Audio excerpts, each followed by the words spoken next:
Bases dropped on a new edition of Soccer Down Here. It is a Thursday. Getting into all of the stuff worldwide, all of the stuff in MLS, all of the stuff in this country. Lots of different topics to jump around to. We're going to try to take some of your questions as well as we get later in hour number one. Niko Moreno of Pulso Sports and Sounder at Heart will join us in hour number two to talk about all the latest around Major League Soccer and really soccer in this hemisphere as a whole. But we got a lot of things to jump around to worldwide. It's been a very busy week for us in terms of MLS and Super Draft and rosters and preseason camps opening and all of that. We haven't had a chance to really dig into everything going on worldwide yet. And to get us started this morning, before we even get into that, Jarrett Smith just comes into the show this morning throwing strays at Ralph Macchio, of all people. Why are you attacking Ralph this morning? Well, it's a different Ralph than people might have been expecting, first of all. It's true. Second of all, no, I mean, this is our relationship. It's antagonistic, especially concerning Ralph Macchio. Nothing personal against Ralph Macchio. It's just my preference on Ralph Macchio's roles. Yeah, I mean, you're even going past your ridiculous theory that Ralph Macchio's character in Karate Kid was the bad guy. You're now just attacking his acting and his roles in general. No, actually, I appreciate his other role that wasn't Karate Kid more than I liked Karate Kid. You appreciated one of his roles. I didn't. I liked him better in Crossroads than Karate Kid. That's where this started. That's fine. You just throwing. You're like, oh well, he was good in this one, but anything else or dropping bombs. Seriously, man, what did Ralph Macchio ever do to you, Jarrett Smith? It's complicated. Okay, fair enough. We don't have time for that. Let's get into the other Ralph. Fair enough. Yes. At 3:25 in the morning. No, let's talk about the other Ralph, please. I believe there are things being said about Mr. Rangnick in Manchester. What is being said, John Nelson? In a wide-ranging interview, and this is, of course, how Sky phrased it their own selves, Sky had an interview with Cristiano Ronaldo, and he admitted that he did not come to Manchester United to finish 6th or 7th. And he also said... What's wrong with that? What? You said that in a mocking tone. What's wrong with that? I said, I'm not saying that in the sense that it's a mocking tone. We know that Cristiano Ronaldo is a hyper-perfectionist. John. He is a hyper-perfectionist, and he's not going to show up anywhere to just, finish 6th or 7th. The way that I said it, it's like this is a surprise that Cristiano Ronaldo would say something like this. No, it's not. It's a matter of fact. It's what he said. It's correct. Absolutely. And so he says that, and he also said in the interview at Sky that Ralph Rangnick, it's going to take a while for what Ralph Rangnick wants to do. That's accurate, yes. To come to the fore, and that he should be given the patience to have his systems be put in place. And those were the big takeaways from the interview with Sky, that Cristiano Ronaldo wants everyone to exhibit patience with Ralph Rangnick and what he wants to do at United. Okay, this was a long, wide-ranging interview, and those are the takeaways? Did he just stare at the camera for 10 minutes for the rest of it? Like, those are kind of odd. I don't know how long the actual interview was, but Sky phrased it themselves as a wide-ranging interview, but those are the larger takeaways in the whole thing, yeah. Those are not takeaways. Those are giant does. I know. Yes, Cristiano Ronaldo, based off where he has been in his career, is not going to go to a club to finish 6th or 7th. I think that's obvious. Yes, when you hire a manager who has a very rigid style of play, because Ralph Rangnick does, and that's not rigid as an insult, that's just what he is. When you have a style of play that is that rigid, well, then it's going to take time for it to take hold, and you do have to have patience. I mean, that doesn't mean that you can't have the conversation about, well, should they have hired him in the first place? Because that's where I go back to is no, I don't think he fit what they had to work with, and I don't think he fit the club. But yeah, you hired him. It kind of, I mean, that's where this gets really complicated, in my opinion, is, okay, you did hire him for 6 months. You did give him a 2-year consultancy job role, whatever. I don't know if that includes an office. I don't know if he's in the building. I don't know what that means. Yeah. So there's so many different layers to this. I mean, go ahead, because I don't know what else to say that I haven't said on this, because he is somebody who needs time to do what he does, but he was hired to a short-term managerial role. So none of that makes any sense to begin with. So Yeah. let's play this Go ahead. out then. Go ahead, Jared. Yeah. So let's say, okay, you got the consultancy thing after this. Let me ask you this. If you decide that, hey man, this isn't what we want to do, we don't want to be a a Ragnet disciple club that's going to do all of these things. We've decided after 6 months, this isn't what our game plan is. This is not our bag. Okay, you still have him on as a consultant. How do you want him to consult? What do you want him to consult if you're not going to play that way? Do you want to go to him? Hey Ralph, what would you do? I would do A, B, and C. Cool, we're doing X, Y, and Z. Is that how it's going to work? I guess. I mean, it doesn't make any sense. None of this hire made any sense. Nothing about it made any sense, because Rangnick's not somebody typically to take a consultant job without power. He's not just going to give ideas and then not have them be implemented. That's going to drive him crazy. The 6-month thing doesn't make any sense, because you're mid-season. You're not going to be able to convert to a Rangnick style team in mid-season, not with the roster that you have, not coming from what you were coming from with Ole, which was not a pressing team, not a team that was solely based on pressing. And Rangnick's never really shown the interest in creating a hybrid or being based on possession and then implementing press. He hasn't shown that. Now, maybe, as I've thrown out as a possibility, maybe he is looking to change up his ways or whatever, but none of the moves since he was hired have really pointed you in that direction. So, I mean, yeah, what Cristiano Ronaldo said, of course, he went to Manchester United to play for Ole, and because Sir Alex Ferguson called him, and because they didn't want to let him go to Manchester City, and he wanted out of Juventus. There's a lot of reasons for it. He didn't go there to play for Ralph Rangnick. That's number one. He didn't go there to finish 6th or 7th. That's a giant duh. They were 2nd in the league last year.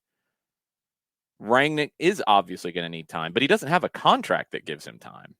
And that's what I keep coming back to is, okay, 6 months, and I don't see anything to indicate that they're going to go on a run and finish in the top 2, top 3, any of that. I don't think they're competitive with the top 3 teams in the league at all. Could they finish 4th? Yeah, they could.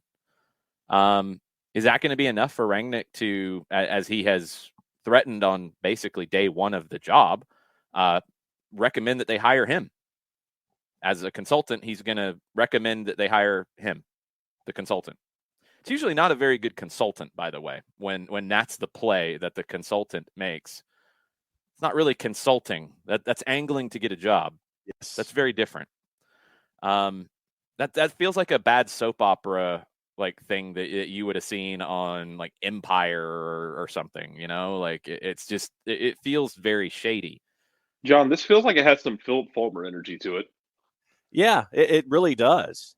And when there are so many things about this that are self-centered toward Ralph Rangnick and don't make any sense in the overall implementation of what Manchester United wants to do. It's like there are so many things in conflict here.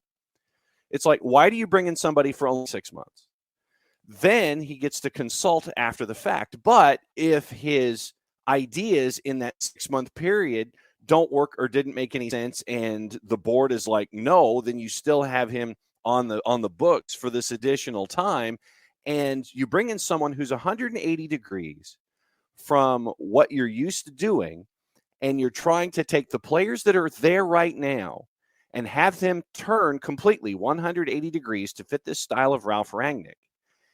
And of course, it's going to take time to adjust, but 6 months is enough time to completely and totally adjust to get things moving forward to where you can finish 4th and possibly, next season or so, chase to 3rd. There were so many things in conflict here when it comes to trying to figure out what Manchester United's do. It's like, okay, so instead of getting Jarrett, we've seen this in college football and in other places and in baseball, where you have the manager who's the taskmaster, and he's the guy who's going to be, everything is his way or the highway, and things aren't successful, and then he gets fired. So of course, what do? You go 180 degrees and you bring in the players coach. And it's just this whiplash here with Manchester United with Ralph Rangnick. It's just, there are so many things that don't make any sense. And then Rangnick sets, and I honestly believe that he saw a power vacuum at Manchester United and thought that he could insert himself into this power vacuum and do something for himself. And to your point, Jason, I think he was angling for something and angling for a position, not just being a consultant here. But he doesn't have any power. And that's the part that doesn't make any sense about any of this. Last time I checked, consultant is not manager. Consultant is not sporting director. Mm-hmm. Consultant is not paid employee by the club to make these final decisions. It's somebody who consults. Yeah, you're off to the side. But this is what I'm saying. Like, this is what it comes back to with the whole appointment. None of it makes any sense. You give a guy who has a rigid system 6 months, which you can't implement his system in 6 months. You give him some kind of 2-year consultancy afterwards. Well, is he the sporting director or is he a consultant? Because it doesn't fit his profile to take it if he's a consultant. Are you giving him some kind of power that you're not telling people? None of it makes any sense. And when he starts things by saying, well, maybe my ultimate recommendation is that they hire me, that's a really bad place to start from. Like, none of this fits. And Cristiano Ronaldo can say, what he says on Sky, which is the right thing to say publicly about give him time, he needs patience, all these things. Cristiano's body language does not indicate any of that. And Bruno Fernandes's body language does not indicate any of that. And many other players are not indicating anything about giving time. And you're getting all of the comments out there in the media. It's 10, it's 15, it's 17 players who are unhappy with the training methods and blah, blah, blah, blah, blah. And I mean, you're getting all of that. And I don't think it's all smoke. I think there's at least something going on. None of this fits. None of it. Not from the beginning and not now. And it's not going to get any better unless what Cristiano Ronaldo is saying is some kind of an epiphany that he has had since we have seen him on the field last, where he doesn't look happy with anything about the way the team is playing, and he looks frustrated. And look, the team's going to play the way the team is going to play under Ralph Rangnick. We have seen this play out. We know what he is trying to accomplish. He's got them playing in a 4-2-2-2. They're not really doing all of the things they need to do to be successful in that. They look very bland at times. Very just, I don't even know. I mean, you can go back and say what you want about Ole's teams and individual performances down here and all of that kind of nonsense. At least he was putting guys in places to have those individual performances. Like right now, it just feels like you're trying to fit things into a box that doesn't fit. And the players don't really look all that motivated to do much outside of a few who, yeah, it can unlock some things out of them. And you're getting some decent performances out of some players, but it just doesn't, none of it fits. So like Sky's big interview with Ronaldo, I don't think really tells us anything. He didn't go there to finish outside of Champions League. We knew that. Rangnick needs time to be able to do what he's trying to do. We knew that. These are not real things. But the last part of it really goes in counter with what we're seeing from Cristiano Ronaldo on the field. And that's the number one element. You've heard this conversation at Atlanta United. You've heard it at a ton of teams. The body language of players is very important. Getting frustrated happens. We know that. Players getting frustrated with either tactics or getting frustrated with bad passes or lack of work from their teammates, et cetera, et cetera. These are all things that happen in games throughout a season. But right now, where Manchester United is, the bad body language is a story in and of itself. So you can say you need to give him time.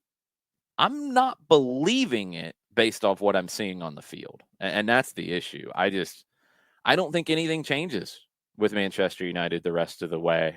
We'll see what they do in the transfer window. They are linked to to moves? I mean, do they go get a player or two that might fit the style a little bit better and make it work better? Yeah, they could absolutely do that. But they're going to have to move some pieces out if that's the case, either now or in the summer. And I don't know what the long-term plan is, because a 6-month contract and a 2-year consultancy, but is it really a consultancy? Is it something else? None of it really fits. And you're getting the whispers now, Jarrett, of there's some kind of back and forth between Pochettino and Ten Hag as to who would replace Rangnick at the end of the 6-month interim period. And Rangnick reportedly wants Ten Hag from Ajax, and the Manchester United board wants Pochettino because they have for a long time. Those are two very different managers there as well. And if you have the board and if you have this consultant that you've hired going in two different directions, none of it really seems to fit for success. No, it doesn't. And I think we talked about this before, but hell, let's reiterate it, because Manchester United isn't learning their lesson, so why should we? That it still feels like if you're going to give him power, Ralph Ragnick walked into this and was like, hey, it doesn't have to. Maybe he's looking at it in the way I'm seeing it. This doesn't have necessarily to work for me coaching, but if I get a consultancy and I can make the moves and act like a quasi sporting director and put my people in place, then I could put the Ragnick principle in effect in one of the 3 biggest clubs on this planet. And if you got an ego, that's not a bad thing if you want to feed an ego. Yeah, and Manchester United may have handed him enough flexibility where he can at least try that, where he can try and put it into place. And it's not to say that he's going to be, the dictator of Manchester United, but you kind of opened the door for him. Kind of, but did you? I mean, if he's just a consultant, then you didn't. He's just going to have a voice of some sort. And Eric Ten Hag is not really that deep of a disciple when we're talking about it. He's never worked for him, first off. I think people are trying to spin that in a direction that is not entirely accurate. There are more similarities, I think, between what we've seen from Eric Ten Hag teams at Ajax than Mauricio Pochettino teams of what Rangnick wants to do. But Ten Hag wants the ball. Rangnick doesn't. Now, if Rangnick is going to get away a little bit more from his rigid style when he is not actually coaching, fine. But Ten Hag is not the Rangnick disciple that I think some in the English media are trying to spin. He's never worked for him. He's been at Ajax. I'm so excited when he's going to recommend Jesse Marsch for that job after he's done. I mean, if you want a disciple, that would be the disciple. That's what I'm getting at. Yeah, I don't see that unless Rangnick is just really like believing his own stuff way too much. If he is smoking his own supply, as they say, because there's no way you can spin that to a Manchester United board and have it actually make any sense. It's impossible. If that's offered, I would be finding a way out of a consultancy contract. I'm sorry, and it's not a knock on Jesse Marsch. It's just Manchester United is not a job that he is ready for and can take. And there's no way that anybody who is working for that club could, in good faith, recommend it. It doesn't make sense. We'll see. We'll see how this goes. But Ronaldo's big interview didn't really tell us anything that we don't already know. Let's see how they look on the field in their next match to see if any of this is actually true. I don't get any of it. I haven't gotten any of it. And there's been nothing since the hire that is making any of it make sense. What else is going on in England, John? As I sit here and try and fish for standings and things like that, going to be an interesting week. And I know that contributor Niall and I will get into matches of the weekend tomorrow at 9:30 and kind of give a preview of things. But yeah, if you guys have any questions for Niall and John, throw them into the Discord, tweet them at us, and they will take care of those tomorrow in their deep dive into the Prem. Yes. A couple of other things really quickly, just from a 30,000-foot view. The relegation battle picks up fiercely in the next week. Watford has matches with Newcastle, Burnley, and Norwich, so this could set things one way or the other, especially for the Watford club and Claudio Ranieri, who are currently above the relegation fight. Newcastle has picked up Chris Wood for $25 million. Other quick things, Luca Digne, that saga is now over. Aston Villa picked him up for 25. A lot of folks were chasing after him. Chelsea was thought about as a part of this to help things out at the back, but he ends up going to Aston Villa. Can I ask a question? If Chelsea was a legitimate contender there and they wanted him, wouldn't they have gotten him? You would have thought, yeah. I don't think Villa somehow convinced him and Chelsea didn't. I'm Yeah. not buying that. I think you got to keep the stuff in mind when we get into silly season with some of these rumors that are being planted, possibly, allegedly, maybe, by some people who have their own self-interest at heart, possibly, allegedly, maybe. I don't think Villa beat out Chelsea in that situation. And question for Villa is, will Luca Digne and Coutinho be available for the match against Manchester United on Saturday? That's the question for Villa fans. And also and I'm just going to go ahead and say it, the idiot in the Shrewsbury Liverpool match that started the Hillsborough chants has been arrested and hopefully will face all of the wrath that the legal system will allow in this particular case. So that's just some of the headlines out of England this morning. A couple more. Chelsea yesterday beat Spurs 1-0 in the second leg of the Gummy Bear Cup semifinal. Pretty convincing win, 3-0 on aggregate. Antonio Rudiger's first half goal sealed it. So Chelsea is awaiting the other finalist, which will have the first leg today with Arsenal and Liverpool. What are the numbers on that? Do you have them in front of you, John? Or do you not have that stuff in your pink room? No, well, I have things in the pink room. I just have to hit the proper tag here. You have things in the pink room. I have things in the pink room, so you might as well knock that and have it as a drop sooner or later. No, that's not going to be a drop. Courtesy of our friends at Odds Portal, this is a composite of about 12 different juice box purveyors. Liverpool in the first leg is a minus 147. Your 90-minute draw is a plus 318. And Arsenal is a plus 380. And the first leg is now at Anfield, correct? That is correct, sir. It was supposed to be the other way around. It got flipped because of Liverpool's COVID outbreak last week, which was then said it was false positives, and none of any of that has made any sense. And, add it to the not making sense pile, which is a large one today. I don't think we'll ever really get any clarity on that. If it was just false positives, then they found out weren't positives, and then they were able to play on the weekend and be okay. And who knows? We'll find out. Hopefully no shenanigans going on there, but other stuff on the business side with the Prem, they reported 72 new cases of COVID this week. It's the second straight week there's been a fall in positive cases. 72 new positives out of almost 13,000 tests administered to players and staff. 94 cases between December 22nd or 27th and January 2nd. 103, which is the record between December 20th and December 26th. So it's went from 103 to 94 to 72.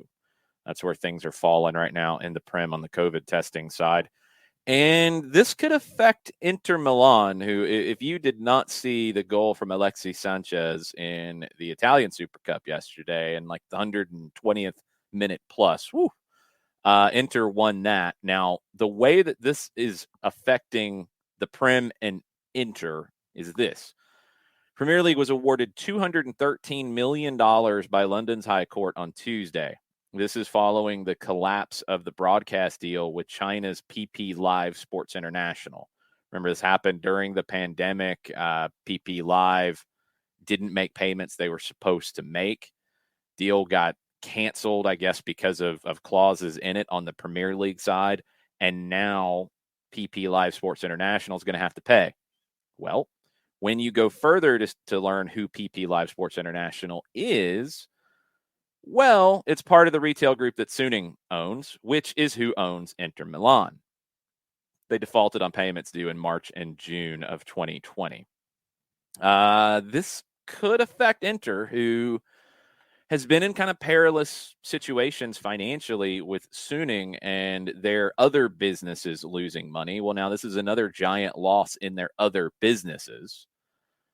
Will it force Inter to have to make some moves here in the January window? That had been rumored before, Jarrett, and you talk about, players like Lautaro Martinez and others who would be in demand.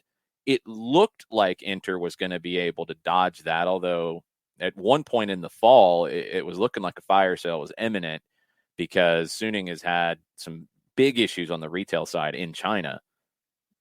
If they do, I mean, that sets off a lot of potential dominoes that could go in a lot of different directions. If this ruling forces Suning to have to recoup some money, which probably the way they could do it fastest out of what they own is to either sell some property or sell some players from Inter Milan.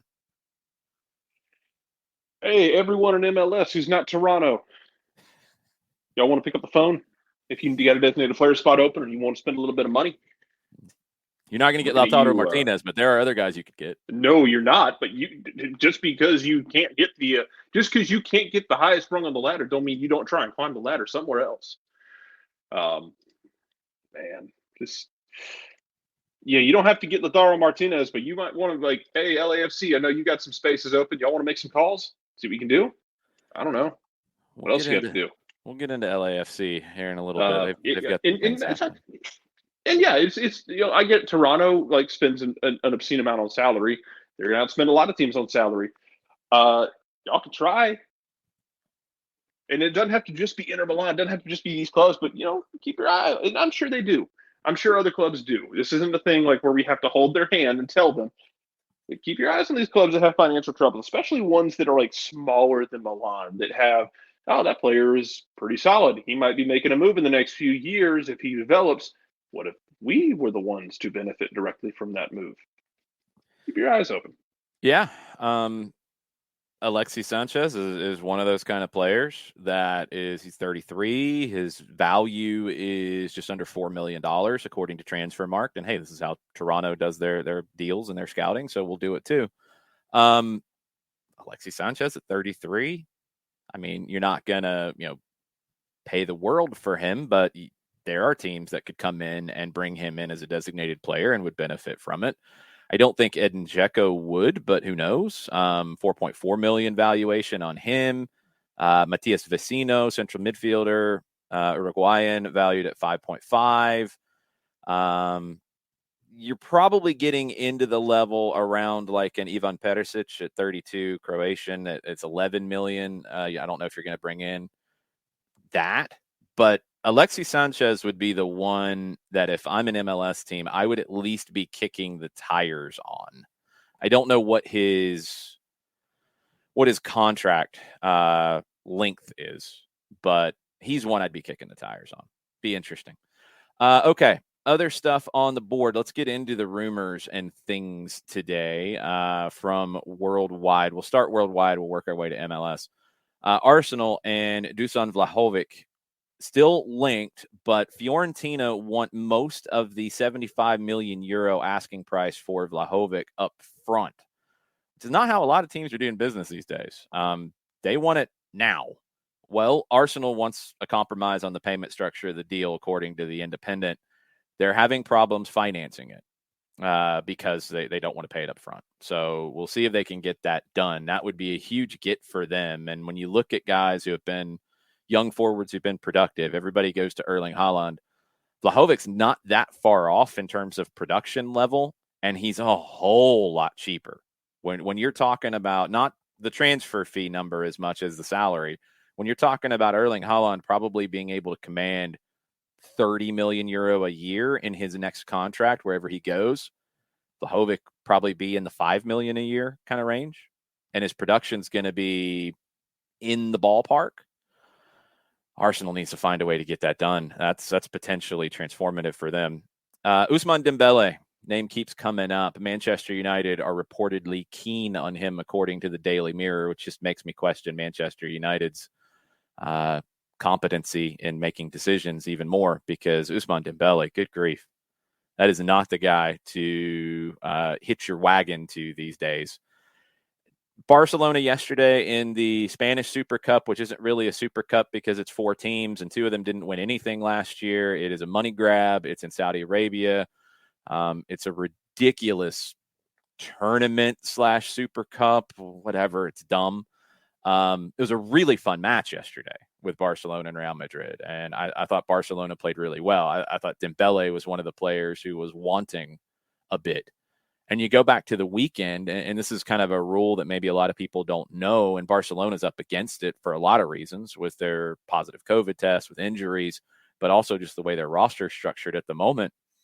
You have to have, we know the rule in general of you got to have at least 7 guys on the field to finish a match. Well, they have a rule in their game day that you have to have at least 7 first team rostered players on the field for a game to not be thrown out. They had 8 in the lineup, and Xavi pulled Dembele because he was frankly not very good, brought on one of the kids who's not on the first team roster but is able to play in games because of the way the roster situations are set up in La Liga. But that put at risk, if there had been one of those first team players red carded, for example, in that game, it would have been thrown out and it would have been a forfeit. But Xavi was that frustrated with Dembele's performance to yank him and put that at risk. And they would ask him about it afterwards, and he said, yeah, I thought it was what was best for the team. If somebody's coming in talking about giving Dembele the money that reportedly is being requested by his people, good grief. Like, I'm just not buying it. I don't know if Barcelona is going to be able to find anybody to take him off their hands right now.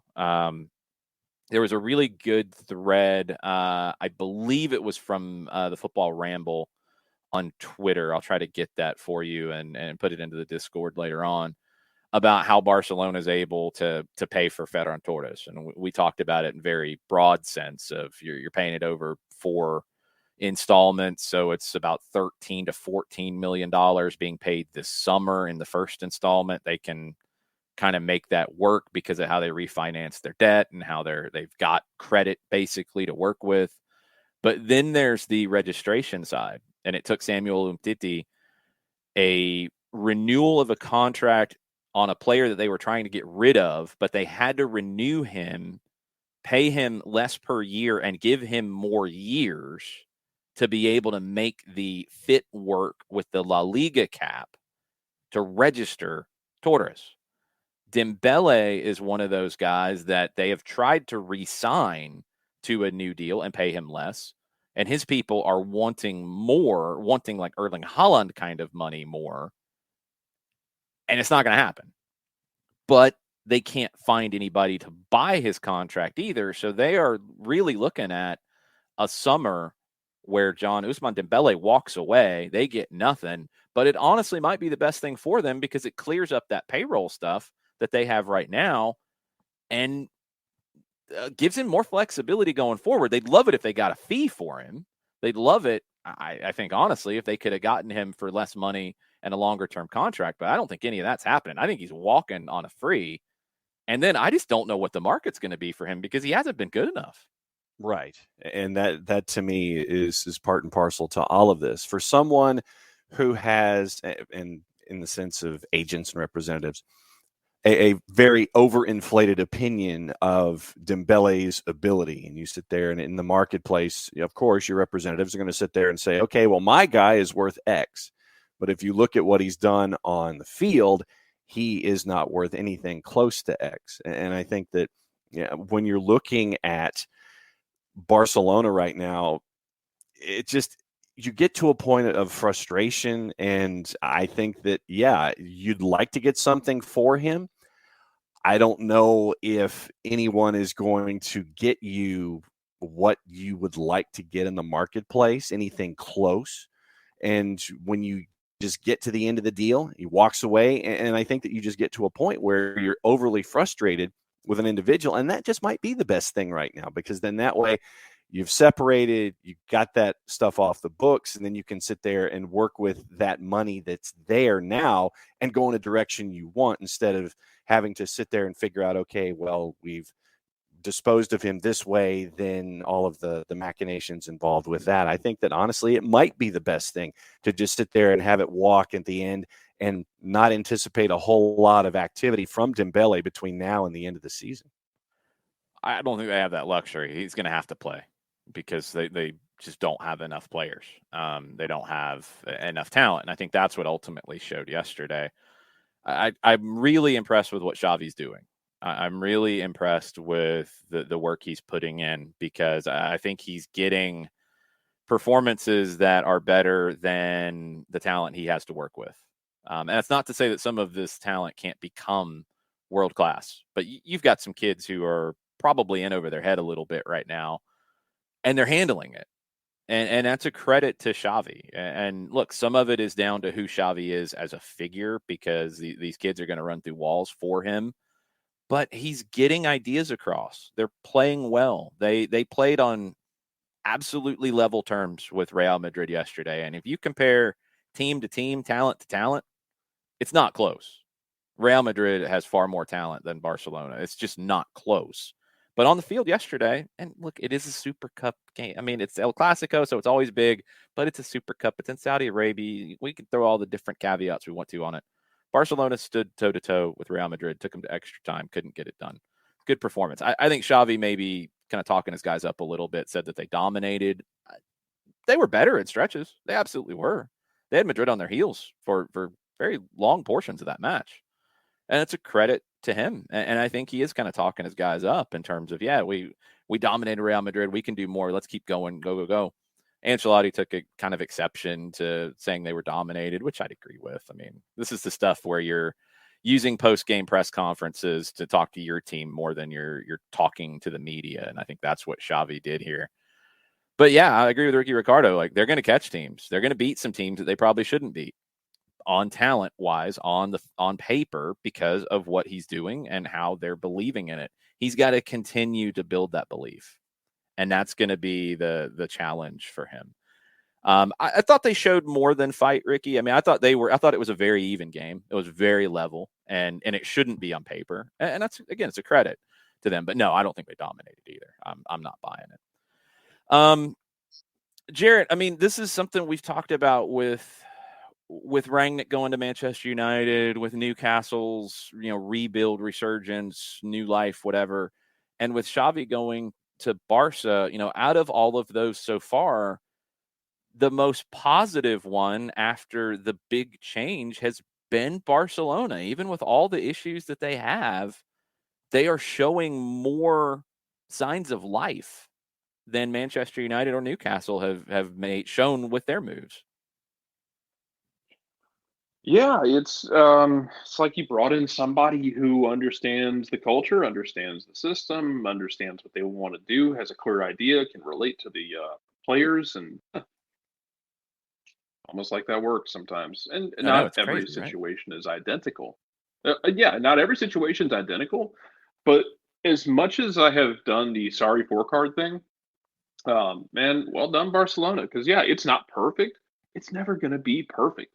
I don't know that you're going to get invincibles in the big leagues anymore. No, you won't. It's too chaotic. It's too much like a bunch of people locked in a dark room with knives. You can't get out of there without catching a cut from somebody. There's too much talent. There's too much money. But well played, Barcelona. Because look, if this is how y'all are gonna be while you kind of rebuild La Masia and restructure things, maybe chill out on the wild, crazy spending. I mean, I'm glad you made it work. I'm glad Pep facilitated making it work. But it's going to be. I think if this is your baseline right now, and maybe it's a little higher than this, maybe it's a little lower than this, but this is kind of where your mean is. Is that the worst situation to be in? Because I don't think it is. No. If you do it correctly, and you're at Barcelona and you develop from within, and that creates your core. And look, you can take this to any league in the world, MLS included, of how you build a team. If you develop the core of your team, if you develop the majority of your team to where your kids coming up can play at that level and all are speaking the same football language, because that's really important here. And then you go intelligently with money and buy players to fill a gap. Your U19 team that you've been grooming for a couple of years, you're missing a left winger. It hasn't happened. You haven't had the right player come through. Kid got hurt, did his ACL young, didn't turn into what you thought he would, whatever. Okay, go and buy a good one. And we saw Barcelona in those days where they were doing it correctly go out and spend when they needed to go out and spend and add pieces from the outside that could adapt, that could fit. And they got the right guys, whether that was a Thierry Henry who took time, and he's talked about it. Like, it took him a while to understand what Barcelona was trying to do on the field, but he fit and he did it. David Villa was a better fit for that team than Zlatan. He was the right kind of player for the way they were going once they added somebody back to the fold who had developed in the fold in Fabregas. When you had the players that Pep had towards the end of his run at Barcelona, he wanted to play a 4-4-2 diamond, but the two were coming from wide positions more than number nines. And he's able to fit in a midfield, with Xavi, Iniesta, Busquets, Fabregas, sometimes Messi at the tip of the spear there, sometimes Messi as a false nine, sometimes Messi coming in off of a flank. He's able to go add a player like a Mascherano who didn't come cheap, but fit what they wanted. It's later where they go and they get guys like Dembele for obscene amounts of money, where they went and got Griezmann when they didn't need him, and they weren't developing as much from the academy. That's where it got out of whack. They will spend money down the road when they have it. They will, and they're going to need to bridge the gap here a little bit. No problem with that at all. No, it's if you are a big club in the world and you have the money to spend, I mean, yes, do it, because ultimately talent wins games. Like, coaching can overcome that to a degree, but if you are the great coach and you have far less talent, you're only going to be able to do so much against a Real Madrid, against a Chelsea, against a Manchester City, a Liverpool, etc. You can bridge the gap somewhat, but ultimately the teams that have the most money and spend it in the right ways and have the most talent, and normally to have the talent you have to spend the money, those are the teams that are going to win.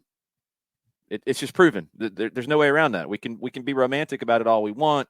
Cup competition, sure, you can get upsets, all these things.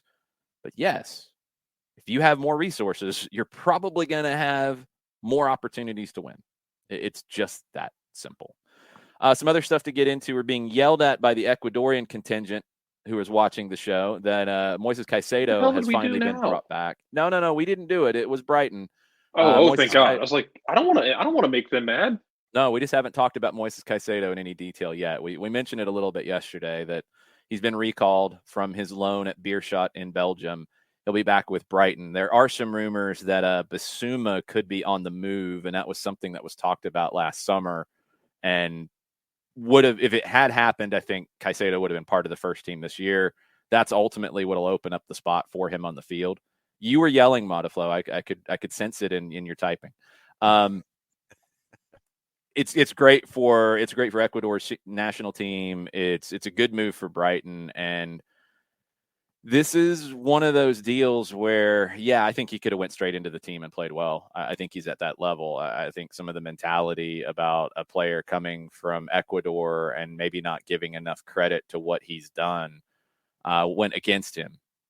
But it's not like Brighton has been stinking it up either.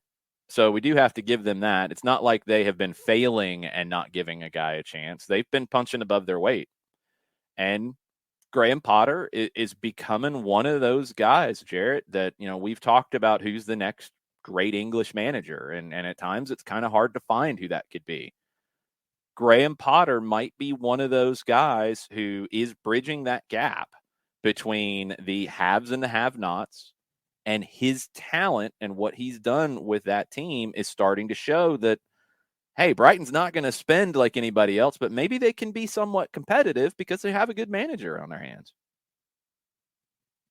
It's been impressive. And this is, I'll defer to John to really get into the weeds on this one because it's more of his speed.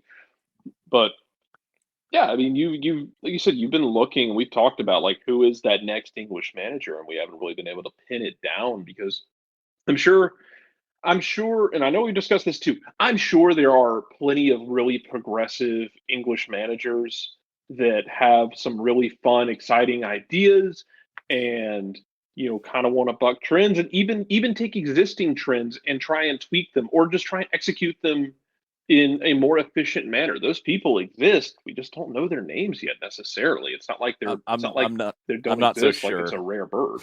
I'm not so sure. I think I it think might be they're. a rare bird, Jared. I think I choose to believe they exist. Maybe not at the Okay. top flight, maybe not even in the championship. I choose to believe they exist somewhere down the line. Um, that being said, Graham Potter, good job. Because as you talked about, we just got over talking about the Barcelonas of the world and how much money it takes to win titles. And yeah, it's great to have those Cinderella stories, but the Cinderella stories, don't necessarily bring home tons of hardware. But when they're here, I like to enjoy them. Like Ajax a couple of years ago when they made the Champions League run and they were just like blasting people off the field left and right. It was very funny and very enjoyable for everyone, myself included. So yeah, enjoy these kind of unexpected moments. Are you going to give Graham Potter any credit, John? You've been very anti Mr. Potter. Absolutely. I was wrong. Why? I see the build now. And okay, no, you're going to give him credit now. Okay, just checking. I am. Absolutely. Right. No, it's I see the build and I see what he's doing. Initially for Brighton when they came up and Potter came in the door, it was about survival, making sure that you stayed in the Premier League, and you did it with defense. You didn't score a whole lot of goals, but you stayed in the Premier League. And now that you're seeing Brighton in the Prem for a couple of years, you see the build, you see him adding pieces, you see him working things forward. And right now they're smack dab middle of the table. And they are a win here or there from getting, 7, 8, somewhere in there right now.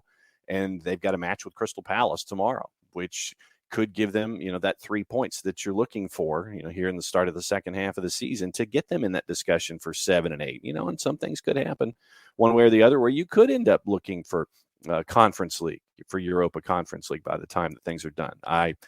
We've talked about how a player like a Moises Caicedo faces the biases that are there in the Premier League about, South America, how could this player be worthy? He's been worthy from the beginning. If the Basuma deal does happen and Moises Caicedo does end up as a part of the first team, I think that Brighton fans will be pleasantly surprised at what they see with Moises Caicedo. But no, I have turned around on Graham Potter and see the build and see what he's been able to do over the last handful of years now.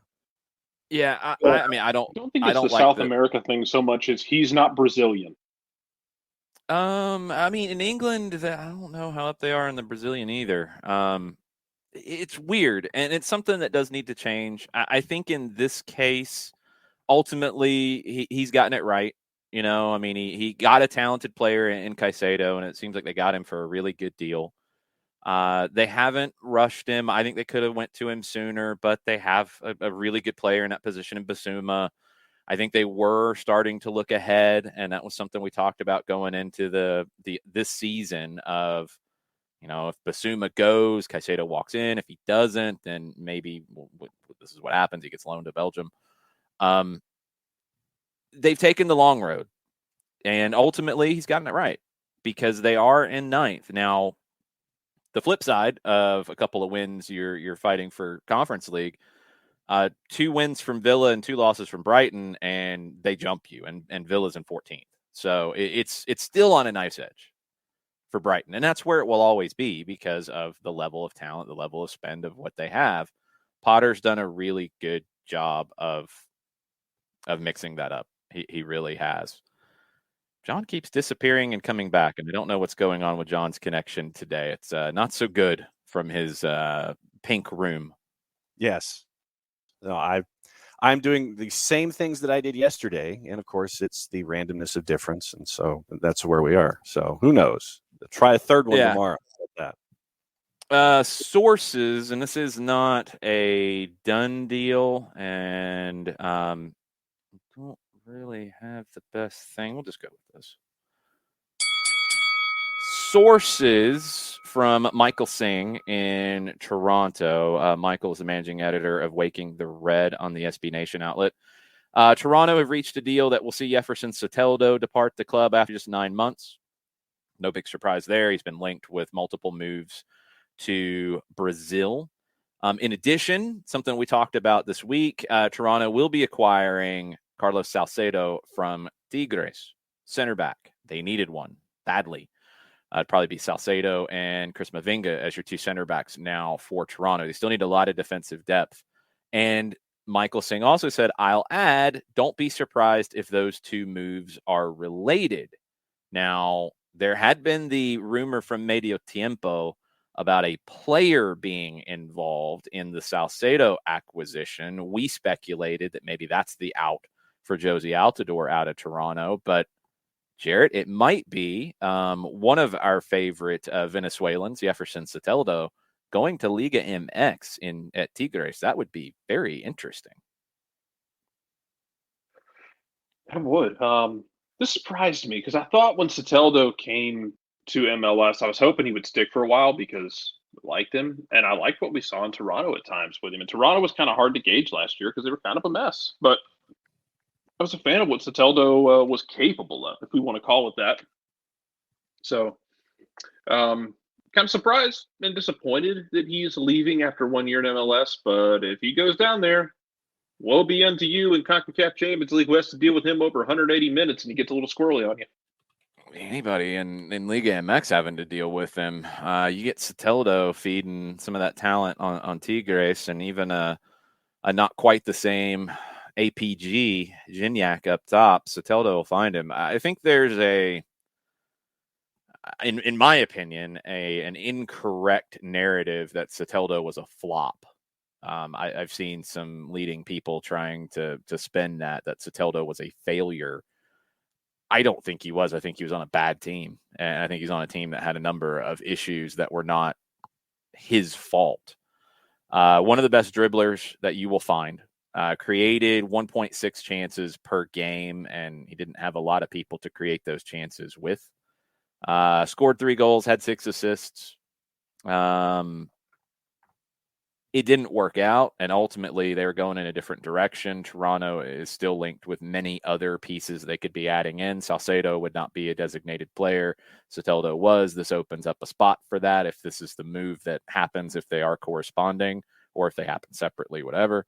If Salcedo is a designated player, I've got some questions about it. If that's the part where the moves are linked, I've got some serious questions about it. If it is purely down to Soteldo going to Tigres for Salcedo and maybe money going one of the two ways, okay, I'm intrigued. Soteldo was pretty good.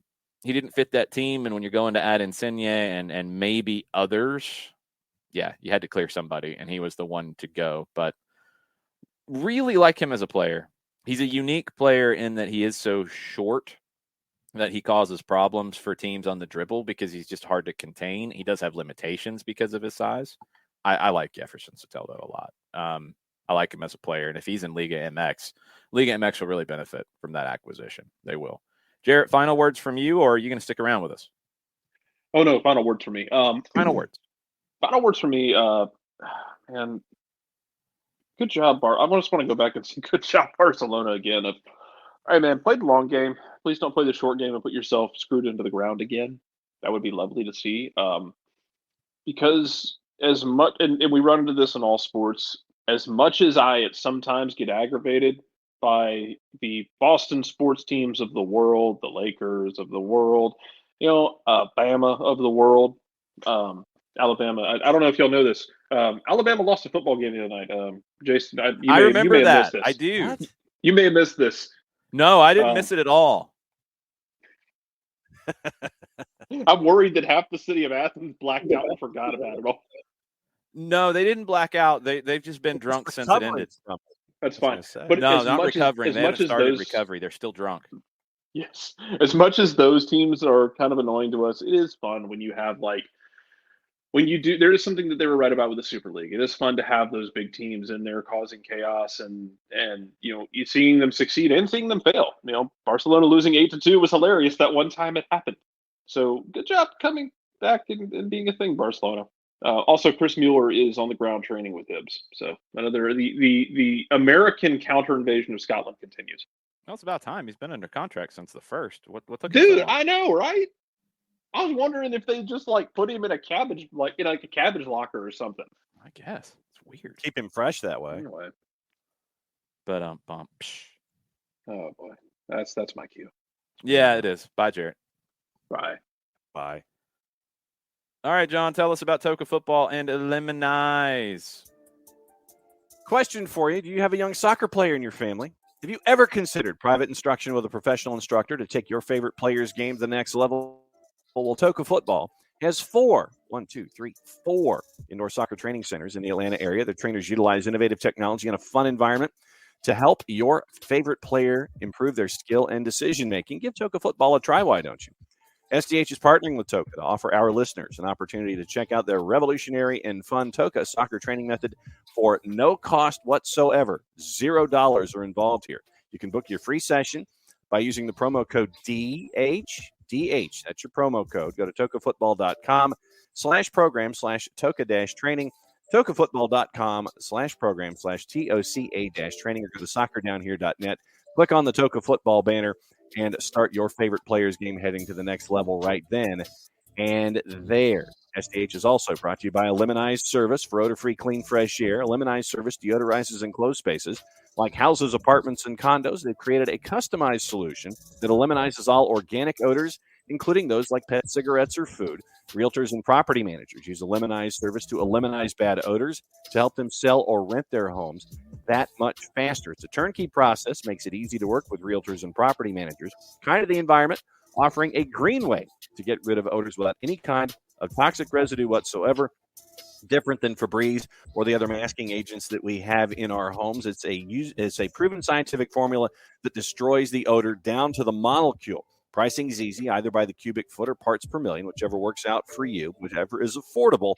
Offering results in 24 hours or less. If you have any kinds of questions, frequently asked or otherwise, you can go to the website, lemonize.com/Atlanta. The /Atlanta part is key, so they know what part of the world you are contacting them from. Lemonize.com, ELIMINIZE.com/Atlanta. Lemonize service for odor-free, clean, fresh air. Lemonize service, proud sponsors of everything SDH. Okay. New music might change up. Oh, you heard the music. You say you never hear the music. I do now with the new setup. No, it's like that part's the exact same as it's been, John. A little bit shorter music, not much. You didn't run to the end of it, but you were right at 2:10 that time. Okay, because didn't we say like 2:10, 2:15 with the two? No, you said 2. First, you said 1:45. Then you edited yourself and said that it should be a 2-minute read.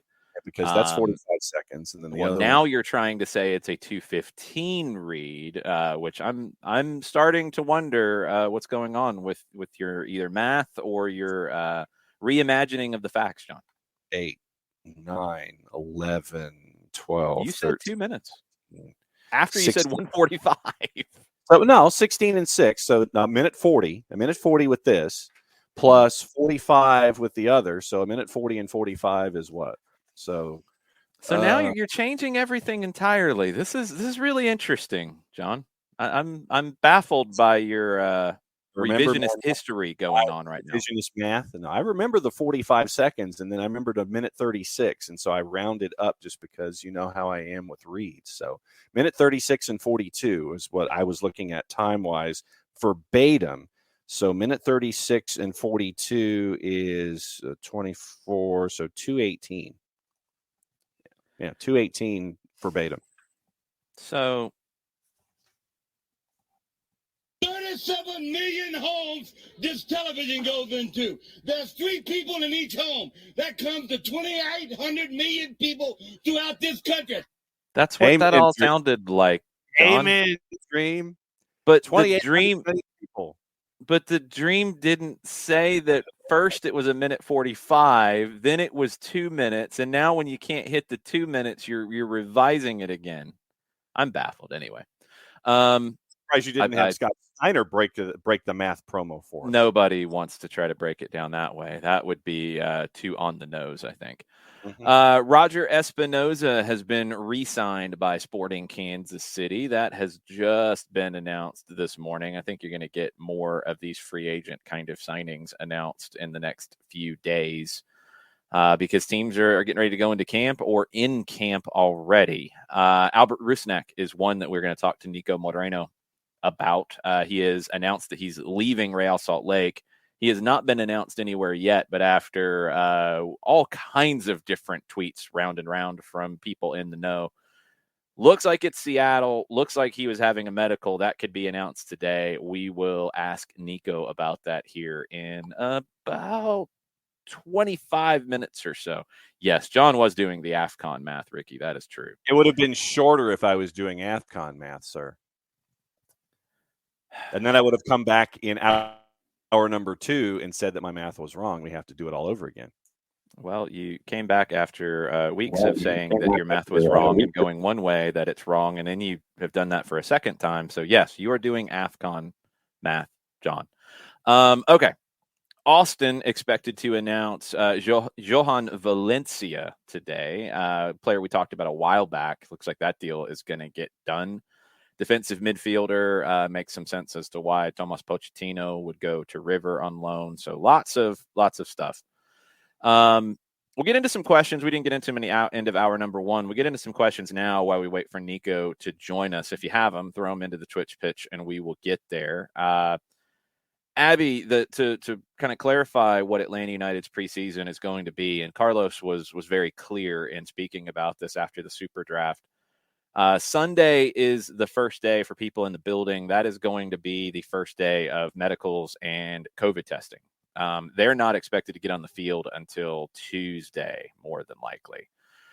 The testing part of it is a very big deal right now, obviously, because of just how big of an issue the Omicron variant is for all of us and for teams, and with people coming in from, really all over the world.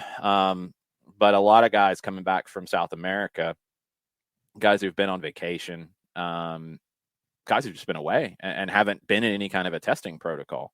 As we're finding out in some of these situations, a lot of people are testing positive and they had no idea that they had it. So they're going to do the testing on Sunday. Now, we are expected to get some bad weather here. It varies as to how bad it's going to be. I think the line is kind of right around us. So is it going to be snow? Is it going to be sleet? Is it going to be freezing rain? Is it going to be all the above? In Atlanta, with all this stuff, probably it will be all of the above on top of itself, and it will be awful. But if you're getting testing done on that day, everything gets pushed back if you're not able to do it. And it looks like things clear up pretty quickly early in the week, at least according to the weather so far. So I don't think it's going to be that big of a derailment. I think the biggest thing you're crossing your fingers on is that you don't have a lot of players who come in and test positive, because then they're going to have to isolate. They're going to have to stay away. They're not going to be able to start preseason at the same time. You have time. Your first game is 6 weeks roughly away, but any of those kinds of setbacks, John, I mean, this is something that I think every team, and it's why teams have been kind of quiet on what their preseason plans are going to be. I think every team has had to bake this in to their preseason plan. Guys coming in, onboarding, testing positive, having to stay away. The first week to 10 days might be more of fitness, simple stuff, get the bodies going, because you're not going to have your full team probably until a little bit later. And then you still got to follow protocols and stuff to prevent guys who didn't test positive walking in the door to test positive later. So it's going to be difficult at the moment for teams to prepare for the upcoming season. Yeah, and this is why you try to have that extra bit of planning, and you have to have contingencies. You have to have contingencies for your contingencies. You've got to be ready for anything possible. And I think that, we learned about how to operate in 2021, but then you take the lessons and the adding of variants and things like that, you add that to your playbook, and the more time that you can bake in, the more time that you can add to try to be prepared for anything that can keep a player away, keep players away, keep practice from being normal, and I'll put that word in quotation marks. Anything that you can do to try to be prepared for anything that could set you back, I think that obviously is a part of what we're seeing here. Teams sitting there and saying, okay, well, we'd like to have folks in-house at X date. That doesn't necessarily mean that you're going to be full-blown practice at that first date. It's that first date of getting acquainted so you can kind of slowly ramp in. And if you have to sit there and make a contingency plan for a player or two or however many, then you're prepared for it. So the best thing, I think, in these kinds of situations when you're heading into a camp, regardless of the sport that we're talking about, since we're heading into other spring sports in the next couple of months, is if you can bake in as much extra time to be prepared for contingencies as possible. I think that helps you out longer term. It gets you ready, and ready can mean a bunch of different things in a bunch of different ways, but having that little extra bit of preparedness, it's what is it the Boy Scouts always say, semper preparis, always prepared. When you're always prepared for anything that could come down the pike, then I think that helps you out. And the earlier that you can get prepared for a season, that should help you out that much more. Yeah, I don't think Major League Baseball is following any of your advice because they can't even get any kind of plan together. Figured out first. They actually have to figure out their labor situation first. Yeah. Yeah, so then they're going to come in last minute and they're going to have all kinds of issues. Possibly by that point, maybe they don't have any issues because maybe this stuff does blow through kind of quickly, as some of the experts are starting to say, but it's not going to blow through quickly enough to be potentially disruptive to MLS teams early in preseason. And I don't think there's any obligation, and it really doesn't do teams any good, to have a daily announcement on how many people tested positive and who's not training and that kind of thing. We'll see how it gets handled. We'll see how, coverage is early on because, look, we're kind of in a weird time with all this right now. I don't know if media will be available to be on site for some of these early sessions while we're all dealing with this. So I don't know. It's very tricky for these teams who are not just trying to navigate the PR side, navigate all of that. They're trying to plan for an upcoming season. And for some teams, and Atlanta's one of them, there's a lot of expectations for this upcoming year. And every day that you don't get everything you wanted out of it in preseason is a day that you're a little bit further behind. And that's tricky. So we'll see how they handle it. We're getting some news out of Charlotte. That Johan Valencia deal with Austin should get done this morning. They're starting their heavy teases on social media, so that should get announced sometime here very soon. We'll keep you posted. But Charlotte, in the Charlotte Observer yesterday, Alex Andreev has reported a couple of things in talking to bigwigs with Charlotte FC.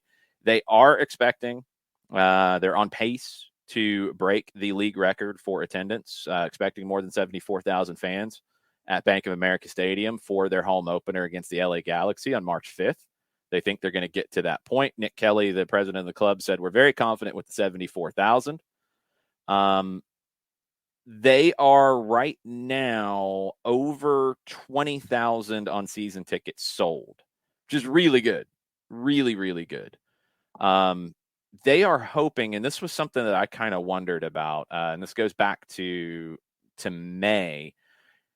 Kelly outlined a key attendance goal for them, and I didn't really see this get a lot of play at the time. They're expecting to fill consistently the lower bowl of Bank of America Stadium. That's about 30,000 seats. They're expecting to fill that consistently. I don't know what the rest of the stadium looks like. At Mercedes-Benz Stadium, you're able to use the banners to kind of make it feel more intimate. It's a different building entirely. I don't know what Bank of America Stadium could do in that regard other than kind of tarping things over, which isn't always the greatest look, but you can get creative with it. I don't know. I don't know how they plan to handle that. But they've got to get, if 30,000 is the goal consistently, more than 20,000 season tickets, not by a ton. Kelly said, honestly, I don't know where we're going to net out. We'll be above 20,000 season tickets, but these next 2 months are going to really dictate where we land. You probably need to get into that 25-ish kind of round to consistently get 30 at games. I'm not sure how that will play. Their individual tickets are going on sale today. That was what kind of sparked this conversation with Nick Kelly with the Charlotte Observer. To compare, and it's not to point and say, oh, well, you're not doing what you said you were going to do, et cetera. To compare, Atlanta, which blew away season ticket numbers in MLS history, like absolutely obliterated them. Atlanta sold more than 22,000 season tickets 7 months prior to its first match. That was before Tata Martino was hired. That was when you had just signed people in that summer window in 2016 with Kenwin Jones, with Chris McCann. You had 7 players on your roster, and might have been right around the time. I want to say it was before, but I might be wrong on that. It was roughly around the time that Tito Villalba was signed. And I don't think, again, Tito Villalba drove season ticket sales other than it's an announcement and people are excited. So, hey, I'm going to get my tickets done. More than 22,000 7 months prior to their first match. Charlotte's not there now, and they're 2 months away. They are starting to add more players, but my question about Charlotte is really the same that it's been for a long time now. Who is that player? What is that excitement level with this roster right now that's going to drive that? I don't think there is one. And you might not need it. To sell over 20 with what you have to work with right now is really good. That's really impressive. But the bar was set day one in terms of comparison. And there is going to be comparison. And I think Charlotte, differing from Atlanta, where I don't think Atlanta needed a recognizable star coming in day one. I think Atlanta and the club did a great job of making the club the star at the very beginning. Now stars have been created like Joseph Martinez. Charlotte might need a little bit more of a splash, or at least I think some designated player kind of level talents that you can sell as big stars. Because right now, I don't think there's a player in that team that you can sell as a big star. And maybe that's where the line is kind of separated between Atlanta's build and Charlotte's build. 20,000 is great. Over 74 for the home opener is great. Hopefully some of those people then end up getting the season tickets afterwards because of the experience. I do think they're lacking a little bit, John, in this build, and I think they're just coming up a little bit short on that, and maybe it's just because of the market. Maybe they haven't been able to get what they want, but there's not a lot about the team on the field right now that is very exciting about them. I mean, you look at who is in-house currently. Who do you hang your hat on? When you don't have somebody to put on that poster right now. Right. Yeah. And that's the thing. It's like, who's on that billboard? Who's on that poster? And I don't know who that is. I mean, do you sit there and make your number one draft pick the guy? But that doesn't move the needle in the overall. It's like, yeah, okay, he's the number one draft pick and he's going to be coming into town. I don't know who that individual is that sits there that is going to be the sizzle that sits there and brings you in the door. And, if you're working on the experience being the selling point, hey, be a part of history, you're going to get those casual folks who come in, but out of the blocks, I don't know. I'm sitting here, it surely isn't who they brought in so far. It's going to have to be that kind of designated player draw where you know who this individual is, and you're bringing that casual fan in immediately because, oh yeah, I've heard of this person. I want to see, what they're about here. And now that they're a part of what's going on here in Charlotte, I want to see what that is. I have a lot of questions as to the approach of the on the field product and who that draw is going to be, because it's not anyone right now. So you've got some work to do between now and the beginning of the season. Yes, you're probably going to get the 74 because I think Bank of America seats 75, 525. I think that's they say they're going to get 74. That's not really for us to guess on. They're saying they're going to get there based on how numbers are trending. Right. So if numbers are trending there, you get the record, great. But what happens match number 2? What happens match number 3? What happens match number 4? What happened? I mean, is this first year going to be the sustainer of this is the shiny new thing here in Charlotte, and that's going to keep people coming in, but not Yeah. obviously. Hold up. Let's not portray this like it's a failure either, please. Let's not act like, game 2, it's going to be 5,000 people. No, nobody's saying that. No, and that's well, not where then let's be clear. How's it going to look at game 2? Well, they've got over 20,000 season tickets, and you have 20,000 people in the building. That's a pretty good crowd in MLS. That's nothing to sneeze at. Now, can they be bigger? And I want to make this very clear because, Rich, that is not what I said at all. Rich said, I see we're still in the need a big name to sell tickets here at MLS. No, we're not. But you got to have somebody to point at. Atlanta did not have a big name to sell tickets. So, and that was the whole start of this is nobody in Atlanta. People might not be telling the truth in some cases. Nobody in Atlanta had a deep understanding of Miguel Almiron's impact on this team coming into the league. There were people who watched him in Argentina, a few, not a ton. I mean, I don't know what Argentine match ratings were in 2016 in the Atlanta market for Lanús matches, but he became a star quickly. But at least you had somebody that you could sell as this guy. Here, look at this highlight. Here, look at this goal from Tito Villalba. Here, we've signed Joseph Martinez. Here's some highlights of him. Here's where he's played. You could sell them as big signings. I don't think you need a big superstar to sell tickets. I don't think you'll do that. And the casual side of it we'll leave to the side for a minute, Rich. The ability to sell a player as a big deal is important. Charlotte doesn't have that. And I'm sorry, but it's true. I love holding midfielders. I love central midfielders more than anybody. And Alan Franco, who might be your best player, it's going to be hard to sell tickets based off of him. You know, Christian Fuchs winning the Premier League a few years ago, but he's 36. Really? Really? That's going to sell your tickets.